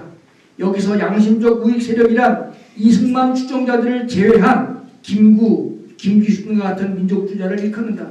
동시에 급진적 좌익 세력이란 박헌영 중심의 남로당을 말하는 것이겠다. 심지어 미 군정이 그 경계선을 넘어 김일성과도 수차례 5번이죠. 수차례 대화했으니 공산당에 대한 중국 경험들이 여전히 그에게는 작동하고 있었다. 하지만 이것은 이념에 대한 맹종 차원이 아니라 오로지 민에 대한 사랑 때문이었다. 그가 해방정국에서 조선인민당을 창건하여 활동한 것도 이런 이유이다. 결과적으로 몽양은 좌우 양 세력으로부터 배척당한 실패한 이상주의자로 평가받는다. 그러나 이것이 과연 실패였을까? 당시로서는 그렇다 했더라도 이렇듯 실패한 과거를 구할 책임이 오늘을 사는 우리에게 있다. 사회주의까지 아울러 이 땅의 진정한 독립과 통일을 이루려는 몽양의 꿈은 3.1운동이 아직 끝나지 않았음을 각인시킨다. 몽양에게 있어 일제로부터의 완전 독립과 자주적 민족 통일국가 수립은 시기를 달리했으나 동전의 양면처럼 분리될 수 없는 하나이다. 그렇게 그는 친일 부역자들과는 통일 논의의 말을 섞지 않았다. 이것은 몽양에게 있어 확고한 원칙이고 진리였다. 종교였다. 따라서 몽양의 좌우 합장론을 중간적 타협론의 틀에서 보는 것은 옳지 않다. 앞선 건국 준비를 통해서 몽양은 이미 각인 각파를 대동단결시켜 거국일치로 일본 제국주의 제세력을 제거하고 민주주의 원칙에 의거하여 노동계중의 해방을 선포했고 이 강령을 해방정국에서 실현시키고자 했다. 비록 해방정국에서 몽양의 가시적 성직 활동은 사라졌으나 그에게 이런 정치는 곧 종교였고 신앙이었다. 제2념을 아울러 통일 노선을 구축하려는 그의 민주적 좌우 합장론이 신학적으로 중요한 이유이다. 그가 세운 조선인민당이 개방적인 대중정당의 성격을 지닌 것도 평소 민을 중시한 의식에 발로였다. 몽양이 이념적 공산주의가 될 수 없는 이유도 바로 여기에 있다. 다시 강조하는 것은 좌우 합장론이 정치적 이상을 펼치는 방책이라면 그의 토대인 민사랑은 종교적으로는 천부경 당궁사상을 비롯한 실천적인 유교와 기독교, 이념적으로는 사회주의와 민족주의 간의 통섭의 산물이란 사실이다. 몽양은 혹자들이 평하듯 결코 덜한 공산주의자도 사회주의적 민족주의자만이 아닌 것이다. 몽양의 이런 종교성은 마지막 장의 주제가 되겠다. 앞서 말했듯이 종전의 침략국 일본이 분단되어 했건만 지정학적 중요성 탓에 한반도가 나눠진 것이 아무로 억울하다. 해방군으로 유입된 미소 군대로 인해 5천년을 함께 살아왔던 민족이 지금까지 70년을 적대했으니 말이다. 북의 경우 소련을 등에 업은 김일성이 공산당 단일 체제를 수립했던 반면 남쪽에서는 제2념에 따라 수십 개의 정당들이 난리 존속했다. 몽양 역시 대중지향적인 조선인민당을 창건, 정치적인 활동을 시작했다. 당시 정국은 모스크바 3상회의 결과를 두고 내분에 휩싸여 있다. 한마디로 이념들과 노선에 따라 친반탁 싸움이 시작되었다. 민족주의 진영에서는 의당 반탁을 공론화했고 미 군정을 우지처 삼은 이승만 계열 역시 반탁을 대세로 여겼다. 이 혼란 속에서 몽양은 처음에는 반탁의 입장을 취했으나 이를 접고 친탁으로 돌아섰다. 이런 입장 전환으로 몽양은 많은 오해를 받았다. 독립과 통일을 강조했던 몽양이 친탁으로 전환한 것은 참으로 납득하기 어려웠던 처사였다. 그러나 이런 몽양의 친탁 선에는 이유가 있었다. 주지하듯 모스크바 3상회의의 당사자인 미 영소 세 국가 원수들은 본래 한반도 내에서 정부 수립이 안착되기까지 몇 년간을 통치한 이후 세 국가 모두가 한반도를 공히 떠날 것을 결정했었다. 하지만 친반탁 논쟁이 가열되어 남쪽이 혼란에 빠지자 처음 이 나라에서 손을 떼겠다는 입장을 받고 분할 통치로 의견을 굳혀가고 있었던 상황이었다. 이런 정세를 감지한 몽양은 최종적 독립을 위해서 최초 몇 년간의 침탁을 불가항력적으로 수용하고자 마음을 고쳐먹었다. 하지만 이 역시 침탁 그 자체가 몽양에게 최종 목표가 아니었기에 가능한 일이었다. 그러나 이것이 몽양을 혹독하게 몽양을 비판하는 그런 이유로 작용을 했습니다. 몽양의 좌우 합장론은 이런 정황으로 생기한 몽양의 정치적 행위였다. 익히 알듯이 몽양의 친반탁 논쟁의 종집을 찍기 위해 수차례 김일성과 접촉하며 두 점령국가들 간의 미소 공동위원회 속개를 거듭 요구했다. 미소 공동위원회를 앞두고 몽양은 다음에 성명서를 발표했다. 조선의 건설은 조선이 맡아야 한다. 불원 수립될 신정부도 조선제가 되어야지 외국제가 되어서는 아니 되겠다. 우리는 조선인이니까 조선의 주인이요 조선 정치의 주체이다. 외국의 원조는 받을 망정 그 괴뢰가 되어서는 안 되겠다. 그러나 이 미소 공동회의가 열려야 친탁 반탁의 문제가 해결되는데 소련 측의 방해로 거듭 이 회의가 무산되고 급기야 남북이 각각의 정부를 세우려 했기에 몽양은 좌우 합작론을 더욱 거세게 강조할 수밖에 없었습니다. 몽양의 좌우 합작론은 자신이 속한 인민당, 민족주의 계열의 신민당, 그리고 박헌영의 남노당의 합당을 통해 구체화되었다. 좌우 합작 7개 원칙을 갖고 사회노동당의 이름으로 그 실상을 드러낸 것이다. 각주 45분에 좌우 합작 7개 원칙이 있습니다. 과거 독립을 위해 그랬듯이 통일을 위해 민족 구심력을 극대화시킬 목적으로 이념 정당 등을 하나로 엮어냈다. 여기에 비민주적, 파쇼적 그리고 친일적 요소들은 제외되었다. 이는 이승만을 앞세운 한민당 세력에게 해당되는 말이겠다. 하지만 이런 노력도 박헌영의 아집과 내부 분열로 성공치 못했다. 이보다 중요한 것은 몽양의 좌우 합작론이 북의 인민공화국과 남의 인정을 동시 해체를 전제로 과도 정부를 세워 민족 통일 전선을 결성을 도모했다는 데 있다. 그러니까 몽양의 좌우 합작론은 북의 인민공화국과 남의 임정이 함께 해체되어야 새로운 민족 통일 전선을 만들 수 있다. 이렇게 이제 강조한 거죠. 굉장히 과격한 거죠. 몽양은 미소 공동회의가 가동되기 전에 이를 성사시켜야 우리의 자주성이 보장될 수 있다고 믿은 것이다. 하지만 이를 임정이 거부했던 것을 지금도 아쉽고 애석한 일로 사람들은 평가합니다. 좌우가 합작하여 통일 정부를 수립하지 못할 시 민족이 분열될 것이다 했던 여운형의 우려가 현실이 된 것이다. 여하튼 좌익을 분열시키려는 미 군정의 책략과 맞서 몽양의 좌우 합작론은 성사되었다. 몽양은 남노당은 물론 조선공산당까지 하나로 엮고 남한 내에서 강한 정치력을 키우고자 했다. 하지만 현실은 녹록치 않았다. 우선 남노당 지도자 박헌영이 좌우 합작을 거부했고 파리 광화의에 파송되었던 김규식 또한 박헌영을 비롯하여 공산당을 제외한 채 중도 우좌파만으로 합작을 한정시키려고 했다. 이런 과정에서 몽양의 정치 세력들마저 이탈했고 결과적으로 그가 주도한 좌우합작위원회는 중도 우파 정치단체로 변질되었으며 해체됐다. 김일성이 한때 몽양의 정치적 입지에 공감하여 힘을 실어주었으나 박헌영과의 갈등이 몽양을 정치적 패배자로 만들고 말았다. 실패 이후 몽양은 또다시 근로인민당을 재창당했지만 세를 얻지 못하고 영원히 정치적으로 도태되었다. 그러나 자주적 민족 통일 전선을 결성하고자 했던 몽양의 정신은 잊혀질 수 없다. 좌우 합작의 정신은 민족 차원의 계급 구조를 타파하고 미소의 국제적 영향력마저 넘어서며 최종적으로 남북 연합까지 이루했던 시대를 앞선 이념이 까닭이다. 당시로서 남북 연대를 꿈꾸며 남쪽에서 좌우 합작 운동을 펼쳤던 이는 단연코 몽양 그 한 사람뿐이었다. 이 점에서 몽양과 김일성의 관계를 주목할 필요가 있다. 5차례 북을 방문한 몽양은 자기 자녀를 김일성에게 의탁할 정도로 그를 신뢰했다. 김일성 역시 몽양의 독립운동의 족적을 알고 있었기에 그를 통일 전선의 동반자로 여겼다. 해방정국하의 정치적 사안들에 대해 이들 간의 의견 교환이 있었던 것도 사실이다. 하지만 두 사람의 생각은 결코 동일하지 않았다. 서로를 필요로 했으나 나갈 길이 상호 달랐던 탓이다. 북의 시각에선 미 군정에 대한 몽양의 태도가 불만족스러웠을 것이고 남의 입장에선 급진적 토지개혁을 요구하는 북의 요구를 따를 수가 없었다. 김일성은 몽양을 위해 남쪽까지 자기 영향력을 행사하고자 했고 몽양으로서는 외부 세력 차단을 위해 민족 단결 일치를 북과 의논할 수 없었던 탓이다.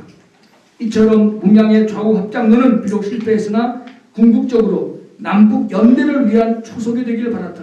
역사가들은 이런 몽양을 1948년 시점에서 정권력을 넘어 민족 통일을 위해 구체적으로 노력한 유일한 사람이라 평가한다. 마지막 장입니다. 더 두려워지 못해서 죄송합니다. 아마 이 부분이 제가 신학적 생산력을 보탠 부분이겠습니다. 주지하듯 목양에 대한 많은 연구 논문들이 생산되었으나 여운형과 기독교의 관계성을 다룬 논문은 상대적으로 아주 적다. 목양이 신학을 공부했고 목회자로서 활동했으며 독립과 통일을 신적 의지로 확신하며 살아왔음에도 말이다. 광의로 말하자면 목양 사상의 종교적인 배경과 그 영향력에 대한 연구가 거지반 전무했다는 사실이다. 앞서 밝혔듯이 기독교 이외에도 가계 종교로서의 동학, 중국 공산당에서 배웠던 실천 유교, 상해 임경의 동료였던 신채호, 박은식, 조소왕 등에 의한 한국 고대사에 대한 배움이 목양 속에 부분적으로 체화되어 있었다. 구체적 내용으로 밝혀진 바 없으나 말했듯이 목양이 천부경 해설서를 썼다는 기록도 제게는 상당히 경이롭고 중요하다. 목회자로서 독립운동가로 발표 활동하는 상해 시절 천부경까지 읽고 풀어낼 만큼 그 책이 목양에게 소중했다는 것인데 그가 신앙하던 기독교와는 과연 어떤 관련성이 있는 것인지 궁금할 수밖에 없다. 필자는 이런 종교적 배경이 목양으로 하여금 민을 근간으로 사회주의조차 수용할 수 있는 사유틀이 되었을 것이라 앞서 주장했었다. 하지만 피정복 국가, 분단된 나라에서 민은 결코 주체가 될 수 없었기에 민을 위해 목양은 민족의 하나됨을 정치적으로 요청한 것이다. 이렇듯 종교성에 근거된 목양의 정치적 표현이 바로 좌우 합당론이었다. 이 일은 자신의 정치적 입지를 좁게 했으며 결국 죽음에 이르게 했으나 그로선 가야 할 길이었다. 그에게 정치는 종교적 확신의 가시적 실천적 행위라고 바로 놓겠다. 여기서 또 관심할 주제가 하나 있다. 그것은 목양의 기독교성이 오늘 이 땅의 기독교에게 주는 메시지를 생각하는 일이다. 당시처럼 지금도 이것은 이념적으로 사분오열되어 있다. 70년이 지난 지금까지도 반공을 앞세운 이승만식의 기독교가 교회의 대세인 바 이 땅의 평화를 이끌 주체 그릇되기에 한없이 부족하다. 이런 상황에서 한반도 평화체제 확립을 위한 기독교의 역할, 그 존재 이유를 설명할 수 있어야 한다. 목양을 다시 생각하고 배우는 이유가 여기에 있다. 수유리 산속 깊은 곳에 외롭게 묻혀있는 목양이 3.1 선언 백전을 맞아 수행기를 바라는 마음이다. 본장의 우선 과제는 좌우 합장론을 추동한 목양의 기독교성, 부착적 기독교성을 추적하는 일이다. 첫 장에서 밝혔듯이 목양의 정치적 삶은 기독교 신앙과 깊이 얽혀졌다. 목회적 자의식과 정치적 행위관의 상관성을 토착과 신학의 관점에서 조망해야 마땅하다. 목양의 기독교가 서구적 기독교와 다를 것이라는 추정은 여러 면에서 가능하다. 우선 동학의 영양사가 그의 기독교 속에 내재한다. 말했듯이 해월 최시용의 가르침은 목양 선대까지 이르렀다. 인간 속에 하늘이 내주한다는 시천주의 자각을 생활 속 실천을 위한 양천주, 즉 내재된 하늘을 키워 자라게 하는 삶 속의 종교를 배운 것이다. 천한 계급인 민을 하늘 삼고 삶의 혁명을 도모한 동학의 가르침은 목양의 기독교 수용에 큰 영향을 미쳤다. 목양이 당시 선교사들의 정교분리 원칙에 반한 상태에서도 교회를 지켰다는 것이 이를 반증한다. 실천 유학인 양명학의 가르침 역시 목양의 기독교를 지평 확대시킨다. 목양은 기독교에 입문한 상태에서 양명학을 배웠고 그 실천력을 이후 중국 공산당의 애민 사상에서 재확인한다.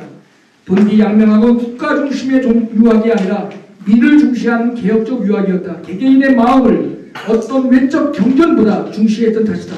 심중리의 종교적 각성이 바로 이를 뜻한다. 이 점에서 양명학은 시천주의 동학과 본뜻에 있어 다르지 않다.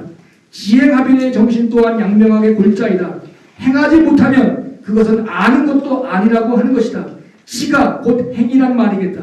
이는 목양 속에서 서구에서 유입된 사사화된 신앙이 정치적으로 실천적으로 지평 확대되는 계기가 되었다. 그가 민족주의와 사회주의를 모두 품을 수 있었던 것도 이런 맥락에서다. 목양에 있었던 민은 동학과 실천주와 그리고 기독교를 상호 엮는 교집합이었다. 본문을 준비하며 천부경을 풀어냈다는 자료를 접하고선 전율했다. 아직 이에 대한 후속 연구 논문이 나오지 않아 충분한 내용을 소개할 수 없지만 다음처럼 가늠해본다. 임정 주변에 모여든 무인사들 중에 한국 고대사를 연구하는 이들이 적지 않았다. 저항적 혹은 문화적 민족주의 차원에서 일본을 능가한 우리 과거 역사를 강조할 필연성에서다. 단군 사상에 의거한 대종교도 그중 하나겠다. 이것의 토대였던 천부경 역시 고려말 이색 조선족 김시습의 글에까지 언급된 민족 고유한 체계 집 중의 하나였다.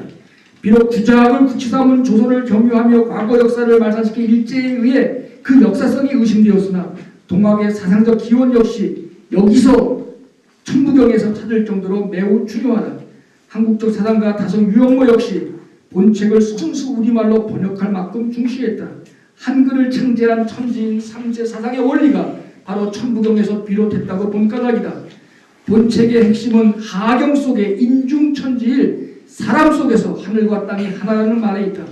천지인 중에서 사람이 가장 중하며 사람만이 천지를 바꿀 수 있다는 뜻을 함축했기에 말이다. 여기서 사람은 민일 것이다. 인중천지일 이 말 속에 동학의 종교성과 양명학의 실질성 모두가 담겨있다.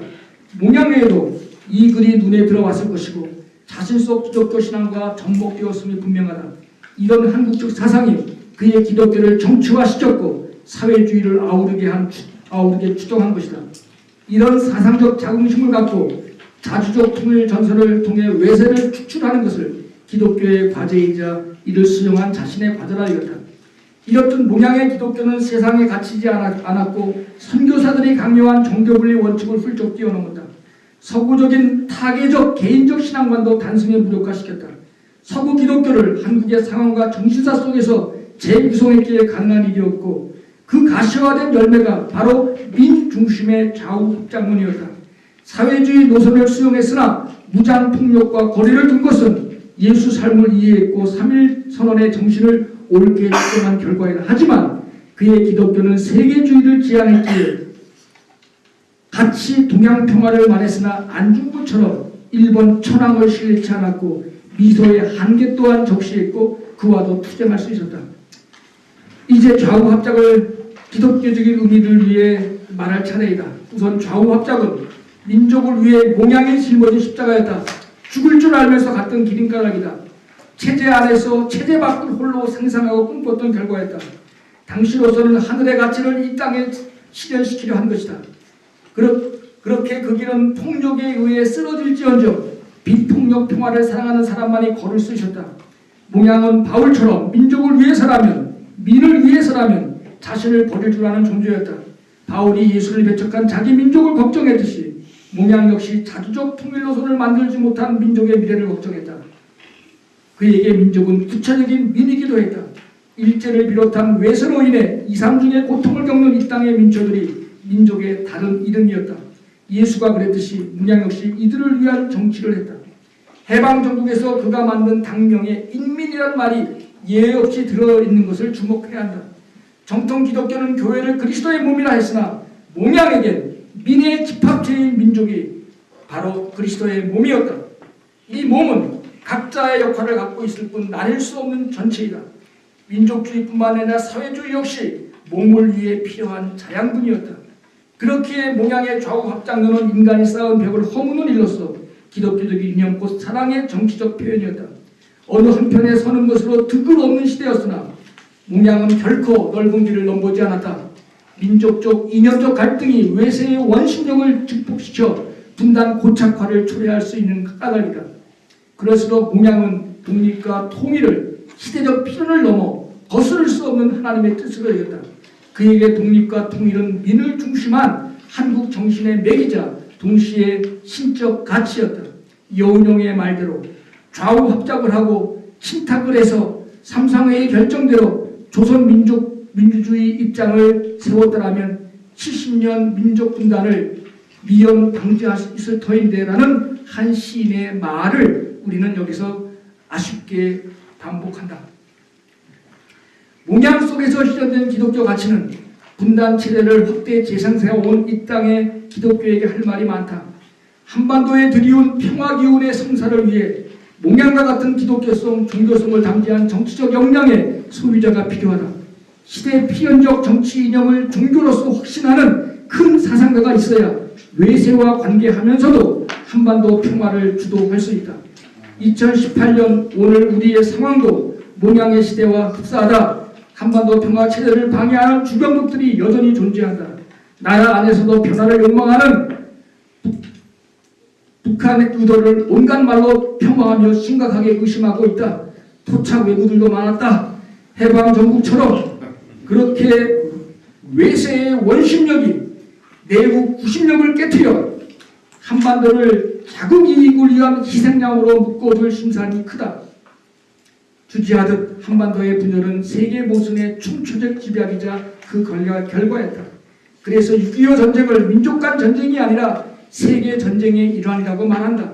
그럼에도 이 땅의 보수 기득권 세력들은 분단 극복의 세계적 차원을 보지 못한다. 정치학자 박명림의 말대로 남쪽을 둘로 나눠 문재인 정부의 대북 정책의 부정적 모습만 부각시키고 있다. 남쪽에서 먼저 하나 될 때 주변국 외세의 간섭과 사역을 경감시킬 수 있음에도 말이다. 종전선언과 함께 평화체제 구축을 위해서 몽양의 시대처럼 남남 갈등 극복이 무엇보다 필요하다. 민족의 주체성, 몽양의 말대로라면 민족적 구심력이 외세의 원심력을 이겨낼 만큼 더욱 강력해져야 옳다. 분단으로 인한 70년 고통의 역사가 임계점에 이르렀기에 평화체제의 요청이 더욱 절실해졌다. 그렇게 3.1선언 100주년을 맞이한 이 땅은 지금 절대 기로에 서 있다. 남북 적대를 지속하든지 아니면 분단체제를 극복해 나갈 것인지의 태길이다. 후자가 답이라면 남남 간 이념 갈등은 백해무익할 뿐 아니라 반국가적 행위이다. 당시 몽양이 좌우 합작을 통해 남북 연합을 시도했듯이 우리 역시 민족 구심력을 증폭시켜 한반도의 새 시대를 열어야 한다. 남남 갈등을 극복하지 못하면 평화체제는 우리 몫이 될 수 없다. 이를 위해 몽양식 기독교가 다시 요구된다. 죽음에 이르기까지 이념적 장벽을 허무는 역할이 이 땅 기독교가 감당할 사명이자 정원 명령이다. 100년 전 선언문에 서명했던 그 마음으로 독립을 외치던 그 절박함으로 민족 구심력을 강화시킬 일이다. 이것이 100년 전 천도교에게 빚진 빚을 기독교가 되갚는 일이기도 하다. 이때 비로소 우리는 마음껏 탈민족을 주장해도 좋다. 식민지 국가의 비애를 삼키면서 동양 평화를 말했던 이들이 우리 선조들 바로 안중근 여운형이었다. 마찬가지로 한반도 분단 극복은 세계 평화의 초석이 될 것이다. 그 단초가 남남 갈등의 극복에 있다면 그 책임을 방기할 수 없다. 이 일은 지금 우리가 할 수 있고 해야 할 일이다.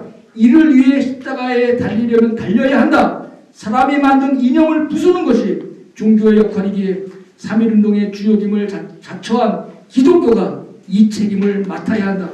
그럴수록 사회주의조차 품은 몽양의 기독교가 더욱 소중하게 우리에게 다가옵니다. 이상입니다.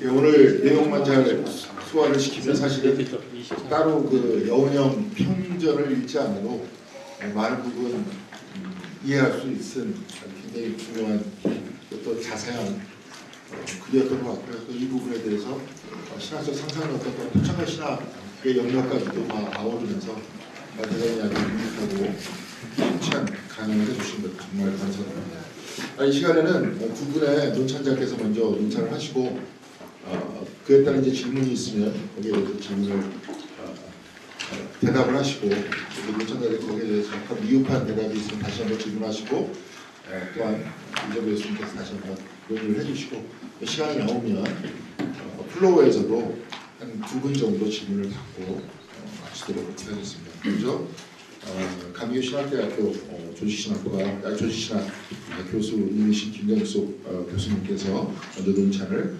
해주시겠습니다. 기독교적 관점에서 논찬을 해주시겠습니다. 네, 읽는 것으로 하겠습니다. 첫 번째, 그리스도인 몽양 영웅 3.1 독립선언 100주년을 기념하는 마라톤 행사가 열린 아침이었다. 태극기를 흔들며 달리는 젊은이들을 바라보던 주변의 몇 사람이 수군거린다. 혹시 저 젊은이들도 태극기 무대인 거 아니야?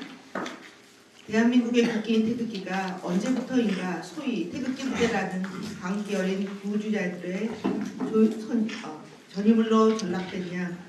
벌써 많은 사람들이 태극기를 극우의 상징으로 인식하는 모양새다. 시민 촛불운동의 대항마처럼 극우주의자들이 들고 나온 성조기까지 흡세한 태극기의 상징은 진보와 보수, 좌파와 우파라는 이전의 단순한 이념의 간격을 넘어 이제는 소위 종북 좌파 세력과 우익 태극기 부대라는 서글픈 이름으로 더 이상 좁힐 수 없는 극단으로 치닫는 망국병의 형세로 나타나고 있다.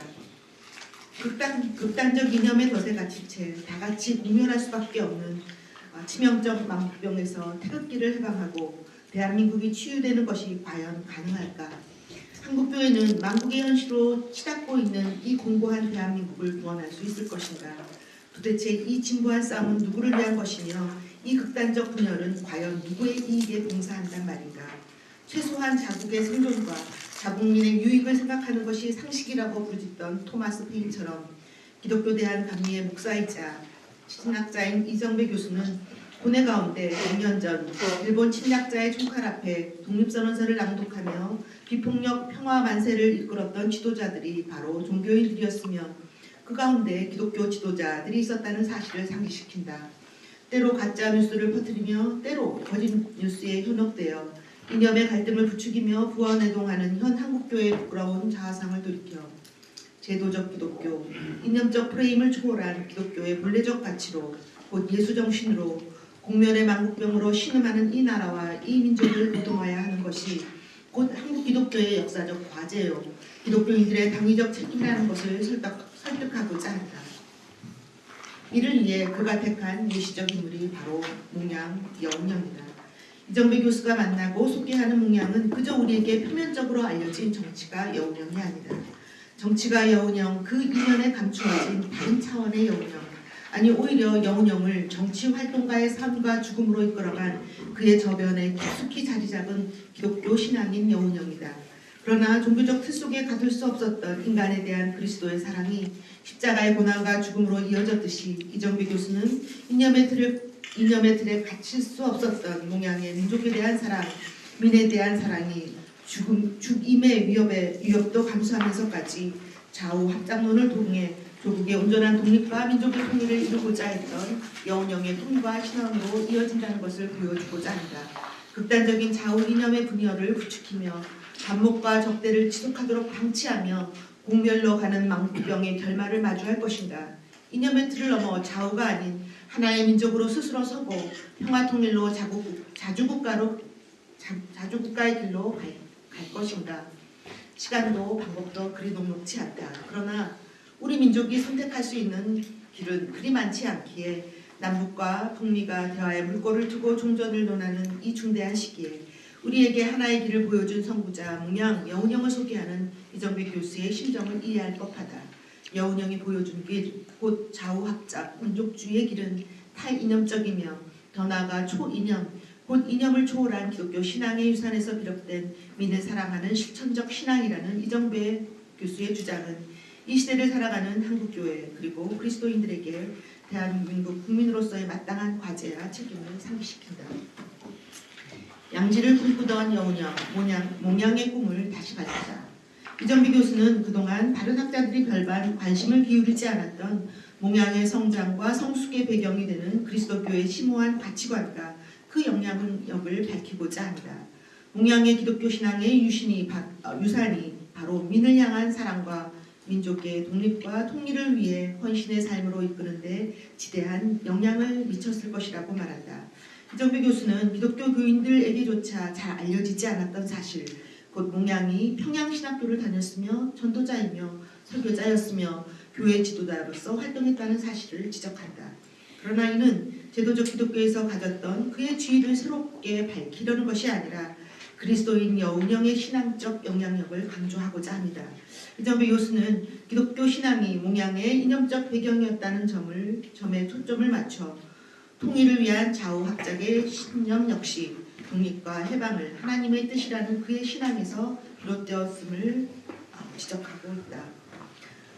참된 신앙은 개인의 이념보다 깊고 사사로운 사상보다 강하며 인간적인 판단으로 불가능한 상황일지라도 하나님의 뜻과 소명이라면 감히 그 꿈을 거두지 않으며 그 꿈을 성취하기 위해 목숨도 아끼지 않는다는 것은 기독교 신앙의 역사는 증언하고 있다. 알려진 것처럼 여운형의 호는 몽양이다. 문자적으로 몽양은 양지를 그리워하고 볕이 들기를 꿈꾼다는 의미다. 여운형이 그리던 양지의 꿈은 PC 일본의 압제와 민족의 분단이라는 짙은 어둠 속에서 신음하는 이 민족의 고난의 현실에서 비롯되었을 것이며 그 꿈의 성취는 모든 국민이 양지처럼 밝고 따뜻한 통일된 조국에서 사는 것이었으리라고 짐작된다. 볕이 드는 양지, 곧 민족의 자주독립과 통일이라는 여운형의 꿈과 소망에 뿌리는 민에 대한 사랑, 곧 인간에 대한 사랑이 곧 하나님의 사랑이라는 기독교 신앙의 발로이며 그 신앙의 열매는 죽음을 불사하며 실행고자 했던 좌우합작 민족주의라 해석해도 결코 무리가 없을 것이다.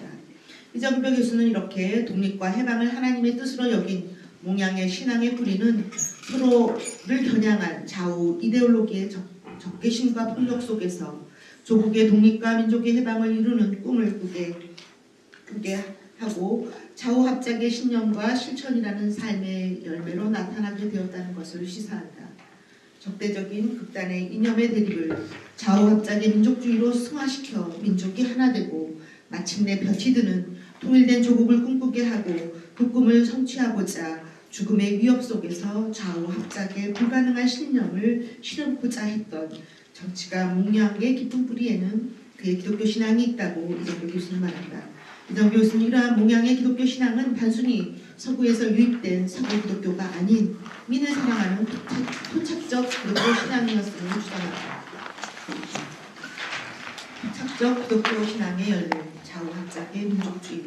이정표 교수는 몽양의 그리스도의 신앙은 서구에서 유입된 서구 문화의 제도를 답습한 서구 기독교 신앙이 아니라 5,000년 역사의 한반도 땅에 심겨진 참된 기독교의 신앙의 씨앗이 한 민족이 살아온 삶의 터전에서 자양분을 먹고 자라 싹트고 열매 맺은 토착적 기독교 신앙임을 말한다.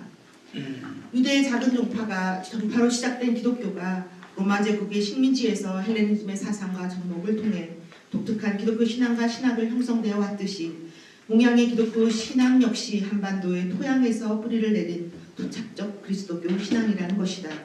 몽양이 살아온 삶의 배경이 동학과의 깊은 유대와 양명함의 실천적 정신뿐만 아니라 손정도 목사를 비롯한 안창호, 신채호, 박은식 등과 같은 종교 사상가의 교리 속에서 기독교를 확대 해석할 수 있는 여지를 가졌으며 한국적 토양에서 기독교 신앙을 심화시키는 변증적 신앙이 몽양의 심오한 토착적이며 토발적인 기독교 신앙이었음을 짐작케 한다. 이렇게 형성된 몽양의 기독교 신앙을 이정표 교수는 민을 사랑하는 토착적 기독교 신앙이라고 명명한다. 이른바 참된 보수와 참된 진보는 진리란 한 점에서 만난다고 한다. 서로 깊은 만남 속에서 소통하지 못하고 적대하고 배타하는 근본적인 이유는 보수든 진보든 자신의 신념과 이념에 참되고 진실하지 못하여 사랑이라는 한 점, 진리의 접점을 이루지 못한다는 의미다. 몽양의 민을 중심으로 한 좌우합작의 민족주의는 몽양의 정치 이념인 바 토착화된 기독교 유산이라는 이정표 교수의 주장에 반박할 수 없는 근거는 몽양이 주장하고 실행한 좌우합작은 단순히 신념, 이념에 근거한 정치적이고 이념적인 행위라기보다는 오히려 이념을 초월한 신앙의 행위라고 볼 수 있기 때문이다. 오로지 민족의 자주와 통일을 이루고자 하는 몽양의 좌우합작 민족주의의 실천적 행위는 자신의 희생을 각오하면서 민족의 염원인 하나님의 뜻을 이루고자 하는 그의 토착적 기독교 신앙의 발로라고 할 수 있기 때문이다. 이 드노에로 신음하는 히브리 민족을 자신의 백성으로 삼아 자유민으로 이끄셨던 것이 하나님의 뜻인 것처럼 이데올로기의 노예로 전락한 분단된 민족을 자주민족으로 그리고 통일된 국가로 이끄는 노력이야말로 자신을 던져 민을 사랑하고 하나님의 뜻을 이루는 몽양의 신앙의 발로였음을 지적한다. 색깔론이 난무한 어려운 전국 속에 많은 사람들이 교회의 존재의 이유와 가치를 묻는다. 적대적 세력을 만들어야지만 자신의 존재의 이유와 가치를 드러낼 수 있는 위기의 한국 기독교와 교회의 분열 속에서 교회 분열의 현 주소에 몽양의 좌우합작 민족주의로는 많은 점을 시사하며 도전한다. 극단적인 좌우의 분열 속에서 자유합작 민족주의를 처음 주장하고 실행하기 시작했을 때부터 어쩌면 몽양 여운형은 자신의 죽음을 예견했을지도 모르겠다. 여운형은 그렇게 죽었으나 여전히 그는 자신이 꿈꾸던 이 나라의 민족의 삶에 볕이 깃드는 양지가 온전히 실현되는 꿈을 꾸고 있을 것이다. 진정한 기독교 신앙인 몽양을 새롭게 밝혀주고 그의 신앙적 행위, 자유합작 민족주의를 소개함으로 극단적인 분열로 치닫고 있는 이 시기에 한기를 예시한 그리스도인 여운형과 양지를 갈망하던 그의 꿈을 소개해준 이정배 교수에게 감사를 표하며 몇 가지 질문을 덧붙이고자 한다. 세 번째 질문은 이정배 교수는 몽양의 좌우합작 민족론을 그의 신앙의 발로요 규격이라고 했다. 생존을 위한 최소한의 전략으로서 취하는 약소국의 민족주의 선언과 전체주의, 제국주의의 야욕 속에서 내거는 강대국의 민족주의 선언은 그 동기와 목적과 방법에 있어 다를 수밖에 없을 것이라 생각된다. 이정배 교수는 동양의 민족주의는 자칫 왜곡에 빠질 수 있는 국수주의가 아니라 안창호의 동양 평화론과 맥을 같이 한다고 주장하고 있다. 이에 동양 평화론과 연관되어 있다는 몽양의 민족주의에 대한 설명이 요청된다. 더불어 세계화 시대를 살아가는 현 대한민국이 당위적으로 선언하고 실행해야 할 수 있는 전략적 민족주의에 대한 의견을 청한다. 두 번째, 이정배 교수는 토착적 기독교가 민에 대한 사랑이라고 주장하고 있다. 종교 박물관이라고 할 만한 5천년 역사의 한반도에 몽양의 종교적 사상적 배경이 된 동학과 양명학과 기독교의 만남 속에서 민에 대한 사랑으로 명명된 토착적 기독교 신앙에 대한 부연 설명을 청한다. 세 번째, 몽양 여운형은 일제로부터의 독립, 인정, 신탁, 분단이라는 민족 역사의 주요한 시기에 중요한 역할을 했던 인물이다. 여운형이 활동했던 이전의 시기에 사회주의와 민주주의, 공산주의와 자본주의로 표면화된 좌우 갈등 구조라고 한다면 이제 모든 것은 자본으로 통한다는 21세기의 실질적인 분열 구조는 또 다른 차원을 보이고 있다. 소위 미국 자본주의, 재벌 자본주의, 이에 들러리 노림이나 하고 있는 이념이라는 새로운 자본 분열의 시대, 이념마저 삼켜버린 자본주의 시대에 신앙인 몽양의 좌우합작 민족주의의 꿈이 이 시대 그리스도인의 신앙과 실천을 통해 어떻게 새롭게 이어지고 결실을 이룰 수 있을까 하는 출구 없는 고민을 내어놓는다. 예, 감사합니다. 참, 이것만 논의하는데도 꽤 시간이 걸릴 것 같은데 그래도 다음에는 장원석 회장님 논의해 주시겠습니다.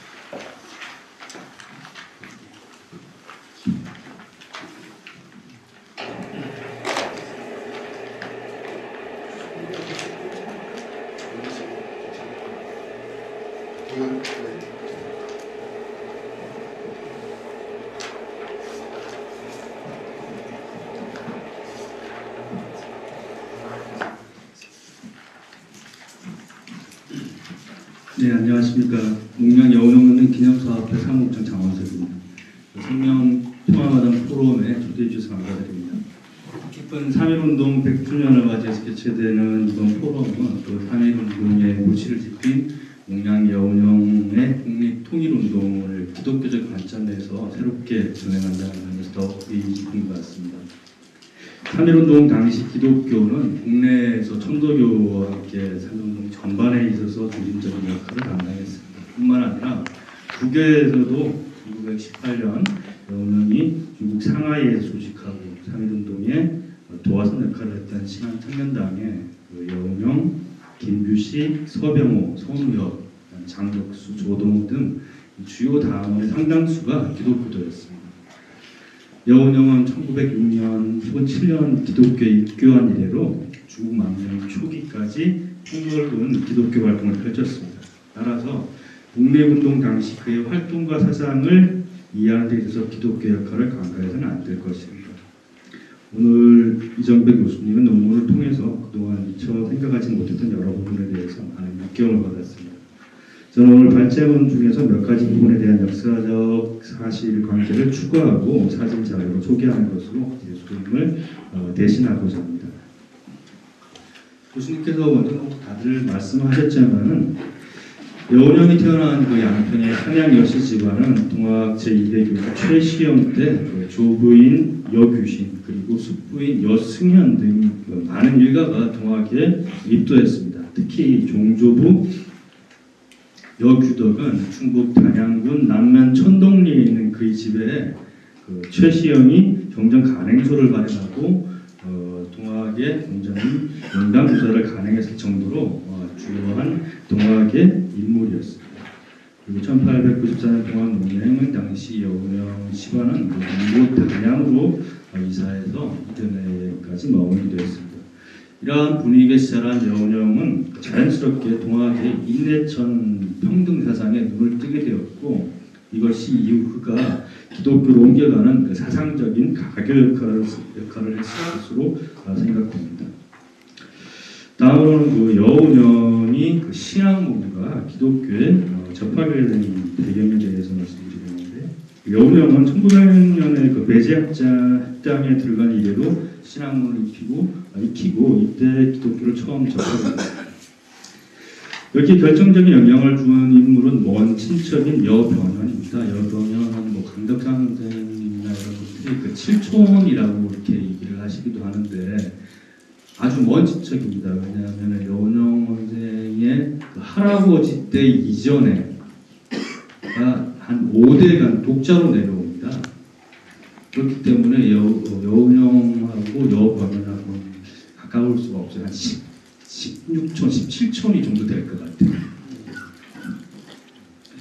근데 이제 이 여병현이라는 분도 굉장히 주요한 분인데요. 이분은 1895년 가보 정권의 그 박영현 내각에서 선발한 관비 유학생으로 일본 개요 일숙에 입학하게 됩니다. 그런데 이 가보 정권 1년 만에 몰락하게 되죠. 그래서 이 정권에서 이 유학생들에 대한 그 자금을 주지를 못합니다.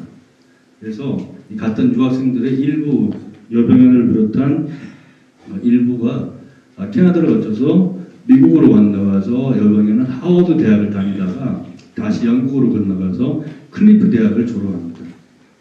이때 클리프 대학에서 만났던 사람이 스코필드라는 교수입니다. 그리고 스코필드 그 교수의 아들이 우리가 잘 알고 있는 3.1운동 당시에 국외에 3.1운동의 실상을 알렸던 스코필드 박사입니다. 그리고 이 여병현은 아들 스코필드를 국내에 들어와서 다시 제외하게 됩니다. 근데 이 여병현은 1899년 귀국해서 배제학당이 교사로 있으면서 처음엔 애국공사관 통역, 나중에는 서기관을 맡았습니다. 그리고 이 여병현은 1903년 그 황성 기독교 청년회가 창설했을 당시에 이때 초대 이사가 12명이었는데 그 중에 조선인은 2명밖에 없었습니다. 그 조선인 이사 중에 한 명이 바로 여병현이었습니다. 이분은 상동교회 전덕희 목사와 함께 그 상동 청년학원을 후원하기도 했었고 1907년에는 그 남궁호 오세창 군과 함께 그 대표적인 애국 계몽운동 단체인 대한협회를 조직해서 애국 계몽운동과 구국운동을 활발히 가졌습니다. 여운형이 배제학당에 입학했던 것도 이 여병현의 권유에 의해서 이루어졌고 YMCA와 상동교회를 중심으로 한 기독교 계열의 애국 계몽운동 지도자들과 교류하게 된 데는 그 여병현의 역할이 컸던 것으로 보입니다. 그리고 여운형이 양명학에 대해서 접하게 된 것도 아마 여병현의 역할이 아니었나 생각합니다. 여병현이 이 애국 계몽운동을 진행할 당시 1900년대 그때 여병현이 양명학에 대해서 많은 글을 썼습니다. 네. 그리고 여운형은 이 초기에는 그 배제학당에 들어가서 기독교를 입교했지만은 본격적으로 기독교의 그 세를 갖고 가게 된 것은 승동교회에 들어간 이유입니다. 여운형은 1906년도에 부친상을 당하게 됩니다. 이로 인해서 여운형이 처음에 배제학당을 다니다가 그 다음에 흥화학교를 다니는데 흥화학교 옮겨가서 흥화학교도 졸업을 못합니다. 그리고 그 시기가 이 집안에 이 모친상, 그 다음에 조부상, 그 다음에 일찍 결혼했던 처도 이제 한 1903년부터 6년 사이에 상을 당하게 됩니다. 1906년 부친상을 당한 이후에 이 여운형 일가가 전부 기독교에 입교를 합니다. 그때 당시 신문에 보면 어떻게 나오면 양평에 있는 함양여씨의 여운형을 비롯한 일가들이 다 기독교에 입문한다고 합니다. 근데 여운형은 그때 나이가 20대 초반이랍니다. 그럼에도 불구하고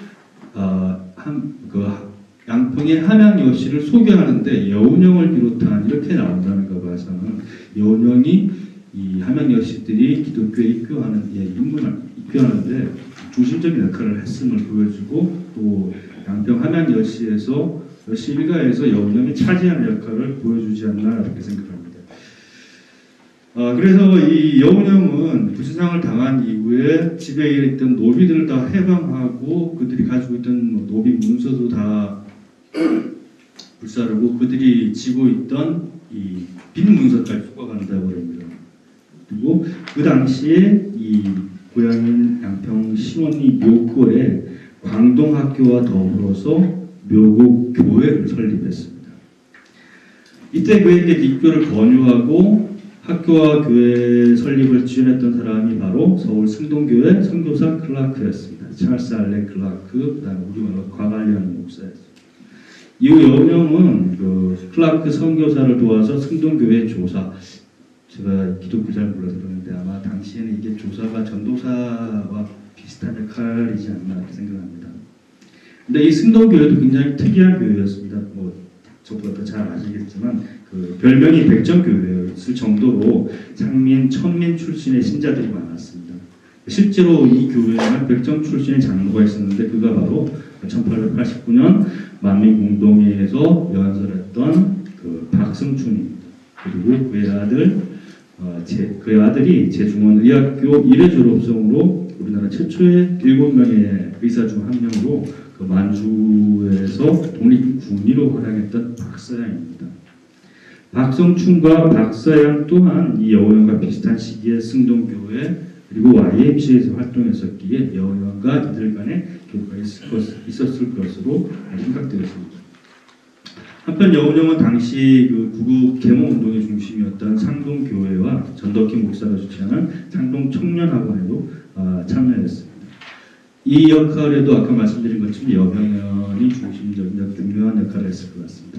이곳은 이회영, 이시영, 이동영, 이상재 이런 분들이 참가해서 민족운동의 근거지 역할을 해서 상동그룹으로 불릴 정도였습니다. 이들과의 교류는 이후 여운형이 독립운동가로 변모하는데 주요한 인적 기반이 되었습니다. 이 승동교회 전도사로 활동하는 같은 시기에 여운형은 또 평양 장로의 신학교도 들어가게 되고 YMCA에서도 활발하게 활동합니다. 이 당시의 사진들이 좀 남아 있는데요. 소개를 드리겠습니다. 잠깐만요. 이게 여운형 사진 중에 가장 오래된 사진인데요. 1911년 11월 4일부터 14일까지 열렸던 YMCA의 에반젤리스틱 캠페인이라고 하는데 제가 잘 모르겠어요. 아마 이게 전도 집회가 아닐까 생각합니다. 교수님이나 여러분께서 이 에반젤리스틱 캠페인이 이게 뭐였는지 여기 보면 이때 간사였던 질레트입니다. 그리고 여운형 형제는 여기 있습니다. 젊었을 시절부터 카이젤 수염이라고 했어요.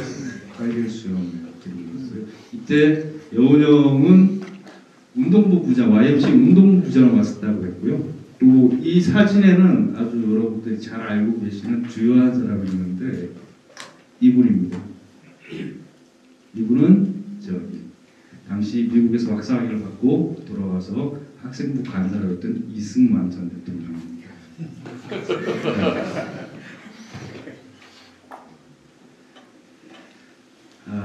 또 이 사진은 YMCA 체조 강습 장면인데 더 오래된 거죠.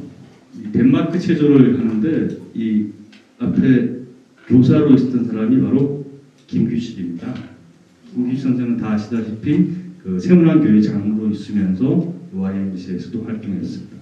이 사진들을 보면은 이 여운형이 YMCA를 통해서 그리고 상동그룹을 통해서 다른 분들과도 교류를 했지만은 이승만, 김규식과도 초기부터 교류를 하지 않았나 보여주는 그런 사진입니다.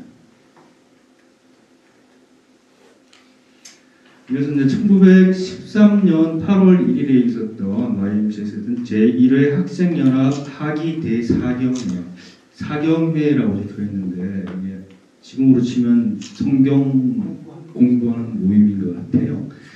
여운형은 그때 평양신학교에 다니고 있던 시기입니다. 1학년 때인 것 같아요. 이때 교수님께서 말씀하신 것처럼 평양신학교는 다양한 방식으로 운영이 됐는데 이 조사일 경우에는 5년 과정으로서 3개월, 1년에 3개월은 평양신학교에 다니고 나머지는 본인이 있는 그 교회라든지 이런 데서 활동하는 그런 구조로 되어 있었던 것 같아요. 그래서 아마 이 8월에는 이 승동교회 그리고 YMCA에서 활동했던 것 같습니다. 이분이 여운형이고요. 동생 여운홍입니다. 그리고 월남 이상재 선생입니다. 그래서 여운홍 이 월남 이상재 선생을 평생의 스승으로 이렇게 모시고 생각했다는 얘기들이 나옵니다. 근데 뭐 이 사진은 평양 예수교 장로의 신학교 학생 명부입니다. 야수교 장로의 신학생 명적 비골 1914년 5월에 겁니다. 그래서 이게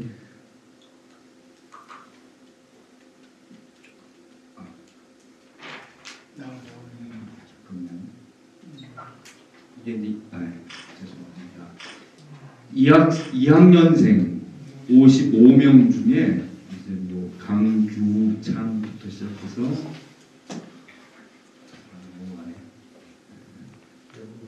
네, 여기 여운형 있죠? 여운형이 있습니다.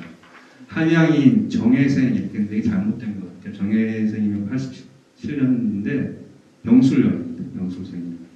금년 28세 경성 동부연도 있고 무신년 수세 아마 세례를 늦게 받은 것 같아요. 그리고 뭐 북부 승동교회 조사로 있다.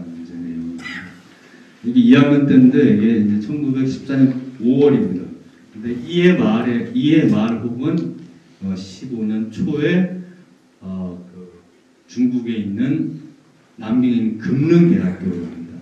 금능대학교로 갈 때 원래 이제 신학을 공부하기 위해서 갔다고 했는데 당시 우리나라 사람들한테 이 금능대학교에 신학과가 있다고 잘못 알려졌어요. 그 이유는 금능신학원이라는 학교가 따로 있습니다. 네. 근데 이제 아마 잘 모르고 금능대학에 신학과가 있다고 생각을 하고 갔었던 것 같은데 이때 저기 금능대학에 갈 때 추천서를 써준 사람이 언더우드입니다. 시간이 되는지 모르겠는데 좀 재밌는 얘기인데 언더우드가 그 추천서 써주면서 내가 당신 보니까 당신 그 목사가 되겠다고 하는데 당신은 목사가 될 사람이 아니고 정치할 사람 같다. 보통 청년들 중에 그런 사람이 많은데 내가 아는 당신 같은 사람 중에 한 사람이 바로 김규식이다. 아시다시피 김규식은 이 언더우드 목사의 양자로 이렇게 컸습니다.